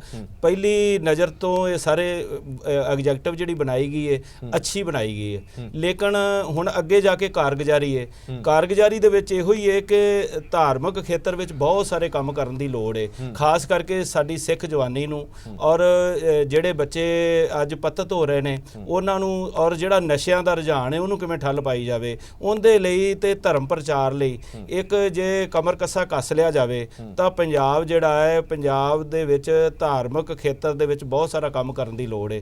ਤੇ ਇਹ ਐਗਜੈਕਟਿਵ ਬਿਨਾਂ ਕਿਸੇ ਦੇਰੀ ਦੇ ਇਹ ਸ਼ੁਰੂਆਤ ਕਰ ਦੇਵੇ ਤੇ ਮੈਂ ਕਹਿੰਦਾ ਬੜਾ ਚੰਗਾ ਰਹੇਗਾ। ਠੀਕ ਹੈ ਪ੍ਰਭਜੋਤ ਸਿੰਘ ਜੀ, ਮੈਂ ਤੁਹਾਡੇ ਤੋਂ ਵੀ ਜਾਣਨਾ ਚਾਹਨਾ, ਜਿਵੇਂ ਇਹੀ ਗੱਲ ਮੈਂ ਅੱਗੇ ਤੋਰਦਾ ਕਿ ਦਿੱਖ ਹੈ ਜਿਹੜੀ ਉਹ ਸ਼੍ਰੋਮਣੀ ਗੁਰਦੁਆਰਾ ਪ੍ਰਬੰਧਕ ਕਮੇਟੀ ਦੀ, ਇਹ ਅਸੀਂ ਵੀ ਜਾਣਦੇ ਹਾਂ ਕਿ ਕਿਤੇ ਨਾ ਕਿਤੇ ਉਸ ਨੂੰ ਢਾਹ ਲੱਗੀ ਵੀ ਹੈ ਔਰ ਲਾਉਣ ਦੀ ਕੋਸ਼ਿਸ਼ ਵੀ ਕੀਤੀ ਜਾਂਦੀ ਰਹੀ ਹੈ। ਅਜਿਹੇ ਦੇ ਵਿੱਚ ਜਿਹੜੀ ਉਹ ਦਿੱਖ ਹੈ ਉਸ ਨੂੰ ਸਹੀ ਕਰਨਾ, ਕਮੇਟੀ ਦੇ ਮੈਂਬਰਾਂ ਦੀ ਗੱਲ ਸੁਣਨਾ, ਕਮੇਟੀ ਦੇ ਮੈਂਬਰਾਂ ਦੇ ਵਿੱਚ ਇਹ ਵੀ ਸੁਣਨ ਨੂੰ ਮਿਲਿਆ ਕਿ ਕਮੇਟੀ ਦੇ ਵਿੱਚ ਭ੍ਰਿਸ਼ਟਾਚਾਰ ਬਹੁਤ ਹੈ, ਉਸ ਚੀਜ਼ ਨੂੰ ਦੂਰ ਕਰਨਾ, ਤੁਹਾਨੂੰ ਧਰਮ ਪ੍ਰਚਾਰ ਕਰਨਾ, ਤੁਹਾਡੇ ਵਿਦਿਅਕ ਸੈਂਟਰ, ਤੁਹਾਡੇ ਮੈਡੀਕਲ ਸੈਂਟਰ, ਇੰਨੀਆਂ ਸਾਰੀਆਂ ਵੱਡੀਆਂ ਜ਼ਿੰਮੇਵਾਰੀਆਂ ਜਦੋਂ ਕਮੇਟੀ ਤੇ ਪਈਆਂ ਹੋਈਆਂ ਨੇ ਹੁਣ ਆਟੋਮੈਟਿਕਲੀ ਉਹ ਪ੍ਰਧਾਨ ਸਾਹਿਬ ਤੇ ਵੀ ਸ਼ਿਫਟ ਹੋ ਜਾਣਗੀਆਂ। ਸੋ ਉਹ ਚੁਣੌਤੀਆਂ ਦੇ ਵਿੱਚੋਂ ਨਿਕਲਣਾ ਕਿੰਨਾ ਕੁ ਮੁਸ਼ਕਲ ਹੈ? ਦੇਖੋ ਹਰਪ੍ਰੀਤ, ਜਿਹੜੀ ਗੱਲ ਤੁਸੀਂ ਕਹੀ ਔਰ ਪੀਰ ਮੁਹੰਮਦ ਸਾਹਿਬ ਨੇ ਉਹਨਾਂ ਨੇ ਕਹੀ, ਤਿੰਨ ਵੱਡੇ, ਮੈਨੂੰ ਲੱਗਦਾ ਤਿੰਨ ਵੱਡੇ ਚੈਲੰਜ ਬਹੁਤ ਵੱਡੇ ਨੇ। ਹੂੰ ਧਰਮ ਪ੍ਰਚਾਰ ਤੇ ਚਲੋ ਇੱਕ ਚੈਲੰਜ ਹੈ ਹੀ ਹੈ, ਉਹ ਤਾਂ ਹਮੇਸ਼ਾ ਹੀ ਰਹਿੰਦਾ, ਉਹ ਤਾਂ ਇੱਕ ਮੇਨ ਪਰਪਸ ਵੀ ਹੈ। ਹੂੰ ਇੱਕ ਤਾਂ ਸਾਡੇ ਵਿਦਿਅਕ ਅਦਾਰੇ ਹਾਂਜੀ, ਜਿਹੜੇ ਬਹੁਤ SCPC ਵੱਡੀ ਨੇ, ਇਹਨਾਂ ਜ਼ਰੂਰਤ ਨੂੰ ਹੁੰਦੀ। ਬਹੁਤ ਜ਼ਿਆਦਾ, ਜੇ ਤੁਸੀਂ ਧਰਮ ਪ੍ਰਚਾਰ ਦੀ ਗੱਲ ਕਰਦੇ ਹੋ, ਇਹ ਤੁਹਾਡੇ ਵਿਦਿਅਕ ਅਦਾਰੇ ਚੰਗੇ ਨਹੀਂ, ਉਹ ਮਜ਼ਬੂਤ ਲੀਹਾਂ ਤੇ ਨਹੀਂ, ਤਾਂ ਤੁਹਾਨੂੰ ਡਬਲ ਐਫਰਟ ਕਰਨੀ ਪੈਂਦੀ ਹੈ ਧਰਮ ਪ੍ਰਚਾਰ ਲਈ। ਪਰ ਜੇ ਤੁਹਾਡੇ SGPC ਦੇ ਜਿਹੜੇ ਰਨ ਇੰਸਟੀਟਿਊਸ਼ਨਸ ਨੇ ਉਹ ਚੰਗੇ ਪੈਰੀ ਹਨ, ਤਾਂ ਤੁਹਾਡਾ ਧਰਮ ਪ੍ਰਚਾਰ ਤੇ ਉਹਨਾਂ ਅਸਰ ਨਹੀਂ ਕਰਨਾ ਪਏਗਾ, ਤੁਹਾਨੂੰ ਆਪਣਾ ਐਫਰਟ ਨਹੀਂ ਕਰਨੀ ਪਵੇਗੀ। ਜੇ ਤੁਸੀਂ ਫਾਊਂਡੇਸ਼ਨ ਹੀ ਬੱਚਿਆਂ ਦੀ ਸਕੂਲ ਤੋਂ, ਜਿੱਥੇ SGPC ਰਨ ਸਕੂਲ ਨੇ, ਕਾਲਜ ਨੇ, ਇੰਸਟੀਟਿਊਸ਼ਨ ਨੇ, ਉੱਥੇ ਹੀ ਅਸੀਂ ਚੰਗੀਆਂ ਲੀਹਾਂ ਤੇ ਪਾਉਂਦੇ ਹਾਂ। ਦੂਜੀ ਹੈ ਕਿ ਸਾਨੂੰ ਗ੍ਰੈਜੂਅਲੀ ਦੁਨੀਆ ਦੇ ਨਾਲ ਚੱਲਣਾ ਪਵੇਗਾ। ਸਾਡੀ ਜਿਹੜੀ ਲੁੱਕ ਹੈ ਉਹ ਚੇਂਜ ਹੋ ਰਹੀ ਹੈ। ਹੁਣ ਅਸੀਂ ਯੰਗਰ ਐਂਡ ਯੰਗਰ ਜਨਰੇਸ਼ਨ ਆ ਰਹੀ ਹੈ ਅੱਗੇ। ਆਮ ਜਿਹੜਾ ਐਵਰੇਜ ਏਜ ਗਰੁੱਪ ਹੈ ਜੀ, ਜਿਹੜੇ 45 ਸਾਲ ਤੋਂ ਘੱਟ ਦੇ ਲੋਕ ਨੇ, ਜੀ, ਉਹ 65% ਨੇ। ਤਾਂ ਤੁਹਾਨੂੰ ਆਪਣੀ ਲੀਡਰਸ਼ਿਪ ਨੂੰ ਵੀ ਇੱਕ ਯੰਗਰ ਲੁੱਕ ਦੇਣੀ ਪਵੇਗੀ। ਦੋ ਗੱਲਾਂ ਤੇ ਇਹ ਹੋ ਗਈਆਂ। ਤੀਜੀ ਗੱਲ ਇਹ ਹੈ ਕਿ ਨੌਜਵਾਨੀ ਨੂੰ ਨਾਲ ਲੈ ਕੇ ਤੁਸੀਂ ਕਿਵੇਂ ਚੱਲੋਗੇ। ਜਿਵੇਂ ਪੀਰ ਮੁਹੰਮਦ ਸਾਹਿਬ ਨੇ ਗੱਲ ਕੀਤੀ ਕਿ ਗੱਲ ਹੋ ਰਹੀ ਹੈ ਕੇਸਾਂ ਦੀ, ਧਰਮ ਪ੍ਰਚਾਰ ਦੀ, ਕੇਸ ਨਹੀਂ ਰੱਖਣੇ, ਸਿੱਖੀ ਤੋਂ ਮੂੰਹ ਪਰੇ ਕਰੀ ਜਾਣਾ, ਔਰ ਬੱਚਿਆਂ ਵਿੱਚ ਸਿੱਖੀ ਦਾ ਪ੍ਰਚਾਰ ਕਰਨਾ। ਬੱਚਿਆਂ ਨੂੰ ਪਤਾ ਹੀ ਨਹੀਂ ਹੈ, ਨਵੀਂ ਜਨਰੇਸ਼ਨ ਨੂੰ ਸਿੱਖੀ ਤੋਂ ਪਰੇ ਹਟਦੀ ਜਾ ਰਹੀ ਹੈ। ਤੇ ਬੇਸ਼ੱਕ ਕੋਸ਼ਿਸ਼ ਹੋਈ ਹੈ, ਪਿਛਲੇ ਸਾਲ 'ਚ ਵੀ ਹੋਈ ਆ, ਐਪਰੀਸ਼ੀਏਟ ਕਰਨ ਵਾਲੀ ਗੱਲ ਹੈ, ਲੇਕਿਨ ਉਨੀ ਕੋਸ਼ਿਸ਼ ਨਹੀਂ ਹੋਈ ਜਿੰਨੀ ਕੋਸ਼ਿਸ਼ ਵਰਲਡ ਲੈਵਲ ਤੇ, ਜਿਵੇਂ ਸਿੱਖੀ ਸਿਰਫ ਭਾਰਤ ਨਾਲ ਜਾਂ ਪੰਜਾਬ ਨਾਲ ਸੰਬੰਧਿਤ ਨਹੀਂ ਰਹੀ, ਇਹ ਇੱਕ ਦੁਨੀਆ ਭਰ ਵਿੱਚ ਫੈਲਿਆ ਹੋਇਆ ਇੱਕ ਅਜਿਹਾ ਨਵਾਂ ਔਰ ਸਾਇੰਟਿਫਿਕ ਧਰਮ ਹੈ ਜਿਹਨੂੰ ਕਿ ਥੋੜੀ ਜਿਹੀ ਐਫਰਟ ਨਾਲ ਵੀ ਅਸੀਂ ਲੋਕਾਂ ਵਿੱਚ ਲੈ ਕੇ ਜਾ ਸਕਦੇ ਨਾਲੇ ਨਾ ਜੀ ਲੇਕਿਨ ਕੋਸ਼ਿਸ਼ ਨਹੀਂ ਕੀਤੀ ਜਾ ਰਹੀ। ਸਾਨੂੰ ਹੋਰ ਭਾਸ਼ਾਵਾਂ ਦਾ, ਹੋਰ ਵਰਲਡ ਲੈਵਲ ਤੇ ਵੀ ਕੁਝ ਲੋਕਾਂ ਨੂੰ ਇਨਵੋਲਵ ਕਰਨਾ ਪਵੇਗਾ ਕਿ ਜਿਹੜੇ ਸਿੱਖੀ ਦੇ ਸਹੀ ਢੰਗ ਨਾਲ ਲੋਕਾਂ ਦਾਇਰਾ ਨੂੰ ਵਧਾਉਣਾ ਮੈਸੇਜ ਦੇ ਪਏਗਾ ਸਕਣ ਸਾਨੂੰ ਕਿ ਇੱਕ ਬਹੁਤ ਸਾਨੂੰ ਦਾਇਰਾ ਵਧਾਉਣਾ ਪਏਗਾ। ਹਰਪ੍ਰੀਤ ਜੀ ਜਿਹੜੇ ਬੜਾ ਮਾਡਰਨ ਜਿਹੜਾ ਮੇਨ ਮਸਲਾ ਹੋ ਰਿਹਾ ਕਿ ਜਿਹੜੇ ਪੰਜਾਬ ਦੇ ਕਿਸਾਨ ਨੇ ਜਿਹੜੇ ਖੁਦਕਸ਼ੀਆਂ ਕਰ ਰਹੇ ਨੇ, ਜਿਹੜੀ ਕਿਸਾਨ ਪ੍ਰਧਾਨ ਇਹ ਸਾਰਾ ਏਰੀਆ ਹੈ ਜਿੰਨਾ ਵੀ ਪੰਜਾਬ ਦੀ ਧਰਤੀ ਹੈ, ਖੇਤੀ ਪ੍ਰਧਾਨ ਸੂਬਾ, ਸੋ ਇੱਥੇ ਸ਼੍ਰੋਮਣੀ ਗੁਰਦੁਆਰਾ ਪ੍ਰਬੰਧਕ ਕਮੇਟੀ, ਕਿਉਂਕਿ ਕਿਸਾਨ ਜਿਹੜੇ ਆ ਉਹ ਗੁਰੂ ਧਾਮਾਂ ਦੇ ਨਾਲ ਜੁੜੇ ਹੋਏ ਆ, ਧਾਰਮਿਕ ਖੇਤਰ ਦੇ ਵਿੱਚ ਉਹਨਾਂ ਦਾ ਬੜਾ ਵੱਡਾ ਯੋਗਦਾਨ ਹੈ। ਸੋ ਉਹਨਾਂ ਪ੍ਰਤੀ ਵੀ ਸ਼੍ਰੋਮਣੀ ਗੁਰਦੁਆਰਾ ਪ੍ਰਬੰਧਕ ਕਮੇਟੀ ਨੂੰ ਅੱਗੇ ਆਉਣਾ ਚਾਹੀਦਾ। ਪੰਜਾਬ ਸਰਕਾਰ ਆਪਣੇ ਤੌਰ ਤੇ ਕੀ ਕਰਦੀ ਹੈ, ਰਾਜਸੀ ਪਾਰਟੀਆਂ ਕੀ ਕਰਦੀਆਂ, ਪਰ ਸ਼੍ਰੋਮਣੀ ਗੁਰਦੁਆਰਾ ਪ੍ਰਬੰਧਕ ਕਮੇਟੀ ਕੁਝ ਉਹਨਾਂ ਪਰਿਵਾਰਾਂ ਬਾਰੇ ਵੀ ਸੋਚੇ। ਤਾਂ ਮੈਂ ਸਮਝਣਾ ਕਿ ਗੁਰੂ ਕੀ ਗੋਲਕ ਜਿਹੜੀ ਹੈ ਗਰੀਬ ਦਾ ਮੂੰਹ ਹੈ, ਤਾਂ ਉਹ ਇੱਕ ਇਹਨਾਂ ਨੂੰ ਵੱਡਾ ਬਜਟ ਕੋਈ ਇਸ ਤਰ੍ਹਾਂ ਦਾ ਪ੍ਰਬੰਧ ਕਰਨਾ ਚਾਹੀਦਾ ਕਿ ਉਹਨਾਂ ਕਿਸਾਨਾਂ ਪ੍ਰਤੀ ਵੀ, ਜਾਂ ਕਿਸਾਨ ਮਜ਼ਦੂਰ ਕੋਈ ਵੀ, ਉਹ ਪੰਜਾਬ ਦੇ ਜਿਹੜੇ ਵਸਿੰਦੇ ਨੇ, ਜਿਹੜੇ ਗੁਰੂ ਦੀ ਗੋਲਕ ਦੇ ਵਿੱਚ ਮਾਇਆ ਪਾਉਂਦੇ ਨੇ, ਭਾਵੇਂ ਉਹਨਾਂ ਦਾ 1 ਪੈਸਾ ਤੇ ਭਾਵੇਂ 100 ਰੁਪਇਆ। ਠੀਕ ਹੈ, ਸੋ ਉਹਨਾਂ ਪ੍ਰਤੀ ਵੀ ਮੌਜੂਦਾ ਪ੍ਰਧਾਨ ਸਾਹਿਬ ਨੂੰ, ਕਮੇਟੀ ਨੂੰ ਧਿਆਨ ਸੋਚਣਾ ਪਏਗਾ। ਠੀਕ ਹੈ ਚੀਮਾ ਸਾਹਿਬ, ਮੈਂ ਤੁਹਾਡੇ ਤੋਂ ਵੀ ਜਾਣਨਾ ਚਾਹੁੰਦਾ, ਜਿਹੜਾ ਸਵਾਲ ਮੈਂ ਇਹਨਾਂ ਨੂੰ ਕੀਤਾ ਕਿ ਤਰਜੀਹ ਕਿਹੜੇ ਕੰਮਾਂ ਨੂੰ ਰਹੇਗੀ, ਨਵੀਂ ਕਮੇਟੀ, ਨਵੀਂ ਐਗਜ਼ੈਕਟਿਵ ਤਰਜੀਹ ਕਿਹਨਾਂ ਕੰਮਾਂ ਨੂੰ ਦੇਗੀ? ਦੇਖੋ, ਸਭ ਤੋਂ ਵੱਡੀ ਜਿਹੜੀ ਤਰਜੀਹ ਹੈ ਉਹ ਹੈ ਕਿ ਧਰਮ ਪ੍ਰਚਾਰ ਦਾ ਜਿਹੜਾ ਕਾਰਜ ਹੈ ਉਹ ਜਿੰਨੀ ਬਿਹਤਰੀ ਦੇ ਨਾਲ ਜੋ ਫਿਲਾਸਫੀ ਹੈ ਸਿੱਖ ਗੁਰੂ ਸਾਹਿਬਾਨ ਦੀ, ਮਾਨਸਕੀ ਜਾਤ ਸਭ ਏਕੇ ਪਹਿਚਾਨਬੋ ਦਾ ਜੋ ਸੰਦੇਸ਼ ਸਾਰੀ ਦੁਨੀਆ ਨੂੰ ਗੁਰੂ ਸਾਹਿਬਾਨ ਨੇ ਦਿੱਤਾ ਸੀ, ਉਹ ਸੰਦੇਸ਼ ਨੂੰ ਸਾਰੀ ਦੁਨੀਆ ਤੱਕ ਕਿਵੇਂ ਪਹੁੰਚਾਉਣਾ। ਪਰ ਮੁੱਖ ਜਿਹੜੀ ਤਰਜੀਹ ਹੈ ਸ਼੍ਰੋਮਣੀ ਗੁਰਦੁਆਰਾ ਪ੍ਰਬੰਧਕ ਕਮੇਟੀ ਦੀ, ਉਹ ਹਮੇਸ਼ਾ ਇਹੀ ਹੁੰਦੀ। ਔਰ ਉਹਦੇ ਨਾਲ ਜਿਹੜੇ ਸਾਡੇ ਗੁਰਦੁਆਰਾ ਸਾਹਿਬਾਨ ਨੇ, ਇਹਨਾਂ ਦਾ ਪ੍ਰਬੰਧ ਠੀਕ ਚੱਲੇ, ਇਹਨਾਂ ਦੀ ਇਮਾਰਤਾਂ ਦੀ ਰੱਖ ਰਖਾਅ, ਇਹਨਾਂ ਦੇ ਗੁਰੂ ਕੇ ਲੰਗਰਾਂ ਦੇ ਪ੍ਰਬੰਧ, ਸਾਰੀਆਂ ਸਾਡੀਆਂ ਐਜੂਕੇਸ਼ਨ ਇੰਸਟੀਟਿਊਸ਼ਨ, ਮੈਡੀਕਲ ਇੰਸਟੀਟਿਊਸ਼ਨ, ਇਸ ਤਰ੍ਹਾਂ ਜਿੰਨੇ ਵੀ ਅਦਾਰੇ ਨੇ, ਸਾਰਿਆਂ ਦਾ ਪ੍ਰਬੰਧ ਜਿਹੜਾ ਉਹ ਸੰਗਤ ਦੀਆਂ ਇਛਾਵਾਂ ਦੇ ਮੁਤਾਬਕ ਹੋਵੇ। ਇਹ ਤਰਜੀਹਾਂ ਜਿਹੜੀਆਂ ਮੁੱਖ ਤੌਰ ਤੇ ਸ਼੍ਰੋਮਣੀ ਗੁਰਦੁਆਰਾ ਪ੍ਰਬੰਧਕ ਕਮੇਟੀ ਦੀਆਂ ਹੋਣੀਆਂ ਚਾਹੀਦੀਆਂ। ਇਸ ਤੋਂ ਇਲਾਵਾ ਜਿਹੜੀਆਂ ਕੌਮ ਨੂੰ ਵੱਡੀਆਂ ਚੁਣੌਤੀਆਂ ਆਉਂਦੀਆਂ, ਚਾਹੇ ਸਿੱਖ ਦੁਨੀਆ ਦੇ ਵਿੱਚ ਕਿਤੇ ਵੀ ਬੈਠਾ ਜੀ, ਉਹਨੂੰ ਜਿੱਥੇ ਵੀ ਕਿਤੇ ਕੋਈ ਸਮੱਸਿਆ ਆਉਂਦੀ ਹੈ, ਉਹਦੀ ਨਜ਼ਰ ਜਿਹੜੀ ਹੈ ਸ਼੍ਰੋਮਣੀ ਗੁਰਦੁਆਰਾ ਪ੍ਰਬੰਧਕ ਕਮੇਟੀ ਦੇ ਉੱਤੇ ਹੁੰਦੀ। ਇਸ ਕਰਕੇ ਉਹਨਾਂ ਚੁਣੌਤੀਆਂ ਦਾ ਵੀ, ਸਿੱਖਾਂ ਦੀ ਆਇਡੈਂਟੀਟੀ ਕ੍ਰਾਈਸਿਸ ਦੀ ਸਮੱਸਿਆ ਵਰਲਡ ਓਵਰ ਹੈ, ਉਹਨਾਂ ਦਾ ਕਿਸ ਤਰ੍ਹਾਂ ਟਾਕਰਾ ਕਰਨਾ, ਇਹ ਸਾਰੀਆਂ ਜਿਹੜੀਆਂ ਜ਼ਿੰਮੇਵਾਰੀਆਂ ਇਹ ਨਵੀਂ ਟੀਮ ਨੂੰ ਨਿਭਾਉਣੀਆਂ ਪੈਣੀਆਂ। ਔਰ ਮੈਂ ਗੁਰੂ ਮਹਾਰਾਜ ਅੱਗੇ ਅਰਦਾਸ ਕਰਦਾ ਕਿ ਪ੍ਰਮਾਤਮਾ ਇਹਨਾਂ ਨੂੰ ਹਿੰਮਤ ਬਖਸ਼ੇ, ਤਾਕਤ ਬਖਸ਼ੇ ਔਰ ਇਹ 'ਚ ਸਫਲ ਹੋ ਸਕਣ। ਠੀਕ ਹੈ ਬਰਾੜ ਸਾਹਿਬ, ਇੱਕ ਸਵਾਲ ਮੈਂ ਤੁਹਾਡੇ ਤੋਂ ਜਾਣਨਾ ਚਾਹੁੰਦਾ ਕਿ ਨਾ ਸਿਰਫ ਪੰਜਾਬ ਦੇ ਵਿੱਚ ਬਲਕਿ ਪੰਜਾਬ ਤੇ ਬਾਹਰੋਂ ਖਾਸ ਤੌਰ ਤੇ ਵਿਦੇਸ਼ਾਂ 'ਚ ਬੈਠੇ ਸਿੱਖ ਭਾਈਚਾਰੇ ਦੇ ਵਿੱਚ ਵੀ ਬੜੀ ਉਤਸੁਕਤਾ ਸੀ ਇਸ ਪ੍ਰਧਾਨਗੀ ਦੀ ਚੋਣ ਨੂੰ ਲੈ ਕੇ ਔਰ ਜੋ ਹੁਣ ਪ੍ਰਧਾਨ ਸਾਹਿਬ ਚੁਣੇ ਗਏ ਨੇ ਬਾਹਰ ਜਿਹੜੇ NRI ਬੈਠੇ ਨੇ ਸਿੱਖ NRI ਬੈਠੇ ਨੇ ਸਿੱਖ ਭਰਾ ਬੈਠੇ ਨੇ ਸਾਡੇ ਉਹ ਕਿਸ ਤਰ੍ਹਾਂ ਇਸ ਚੋਣ ਨੂੰ ਉਹਨਾਂ ਨੇ ਦੇਖਿਆ ਹੋਣਾ ਜਾਂ ਕਿਸ ਤਰ੍ਹਾਂ ਉਹਨਾਂ ਨੇ ਪ੍ਰਧਾਨਗੀ ਦੇ ਅਹੁਦੇ ਦੇ ਲਈ ਗੋਬਿੰਦ ਸਿੰਘ ਲੌਂਗੋਵਾਲ ਦਾ ਨਾਮ ਵੇਖਿਆ ਹੋਣਾ? ਦੇਖੋ ਜੀ, ਜਿੱਥੋਂ ਤੱਕ ਉਹਨਾਂ ਦੀ ਚੋਣ ਦਾ ਸੰਬੰਧ ਹੈ, ਮੇਰਾ ਖਿਆਲ ਨਹੀਂ ਕੋਈ ਵਿਸ਼ਵ ਦੇ ਵਿੱਚ ਕੋਈ ਵੀ ਸਿੱਖ ਉਹਨਾਂ ਤੇ ਕੋਈ ਕਿੰਤੂ ਪਰੰਤੂ ਕਰੇਗਾ। ਅੱਗੋਂ ਕਾਰਗੁਜ਼ਾਰੀ ਦੇ ਬਾਰੇ ਚ ਤਾਂ ਕਹਿ ਸਕਦਾ ਕੋਈ ਕਿਹੋ ਜਿਹੀ ਚੱਲੀ ਉਹਦੇ ਬਾਅਦ ਵਿਧਾਇਕ ਸ਼ਖਸੀਅਤ ਤੇ ਕੋਈ ਸਵਾਲ ਜਿਹੜੀ ਚੋਣ ਉਹਨਾਂ ਦੀ ਹੋਈ ਹੈ ਉਹਦੀ ਸ਼ਖਸੀਅਤ ਤੇ ਉਹਨਾਂ ਦੇ ਚਰਿੱਤਰ ਤੇ ਉਹਨਾਂ ਦਾ ਜਿਹੜਾ ਸੰਤ ਸੁਭਾਅ ਇਹਦੇ ਤੇ ਮੈਨੂੰ ਨਹੀਂ ਲੱਗਦਾ ਕੋਈ ਬੰਦਾ ਕੋਈ ਕਿੰਤੂ ਪਰੰਤੂ ਕਰੇ। ਲੇਕਿਨ ਉਹਨਾਂ ਦੇ ਸਾਹਮਣੇ ਜਿਹੜੇ ਸਭ ਤੋਂ ਵੱਡਾ ਚੈਲੰਜ ਆ ਨਾ ਉਹ ਹੈ ਕਿ ਜਿਹੜੀ ਇਸ ਵੇਲੇ ਸਾਡੇ ਬੱਚੇ ਆ ਨਾ ਪਿੰਡਾਂ 'ਚ ਤਾਂ ਤੁਸੀਂ ਇਹ ਝੂਠ ਹੀ ਹੋਵੇ ਮੈਂ ਤਾਂ ਕਹਿੰਦਾ 80-85% ਜਿਹੜੇ ਸਿੱਖ ਬੱਚੇ ਆ ਉਹ ਸਿੱਖ ਨਹੀਂ ਰਹੇ, ਉਹਨਾਂ ਦੇ ਆਪਣੇ ਮੂੰਹ ਸਿਰ ਮਨਾਇਆ ਹੋਇਆ। ਇੱਕ ਪੰਜਾਬੀ ਜਿਹੜੀ ਆ ਬੋਲੀ ਆ ਜਾਂ ਜਿਹੜੀ ਆਪਾਂ ਪੰਜਾਬ ਦੇ ਵਿੱਚ ਹੈਗੀ ਸੀ, ਇਹ ਵੀ ਤੁਸੀਂ ਹੈਰਾਨ ਹੋ ਜਾਓਗੇ ਕਿ ਕਿਸੇ ਨੂੰ ਸਪੈਲਿੰਗ ਵੀ ਪੂਰੇ ਪੰਜਾਬੀ ਦੇ ਜਿਹੜੇ BA ਕਰਦੇ ਉਹ ਵੀ ਪੰਜਾਬੀ ਚੰਗੀ ਤਰ੍ਹਾਂ ਲਿਖ ਨਹੀਂ ਸਕਦੇ। ਇਹ ਦੋ ਸਭ ਤੋਂ ਵੱਡੇ ਚੈਲੰਜ ਆ ਜੇ ਸਿੱਖੀ ਨੂੰ ਕਾਇਮ ਰੱਖਣਾ, ਬੱਚਿਆਂ 'ਚ ਸਿੱਖੀ ਦੀ ਭਾਵਨਾ ਤੇ ਪੰਜਾਬੀ। ਅੰਗਰੇਜ਼ੀ ਬਹੁਤ ਜ਼ਰੂਰੀ ਹੈ ਕੈਰੀਅਰ ਲਈ, ਬੱਚਿਆਂ ਦੇ ਭਵਿੱਖ ਲਈ, ਰੁਜ਼ਗਾਰ ਲਈ, ਲੇਕਿਨ ਪੰਜਾਬੀ 'ਚ ਵੀ ਉਨੀ ਜਿਹੜੀ ਆ ਪਰਪੱਕਤਾ ਹੋਣੀ ਔਰ ਸਿੱਖੀ 'ਚ ਮਜ਼ਬੂਤੀ ਹੋਣੀ।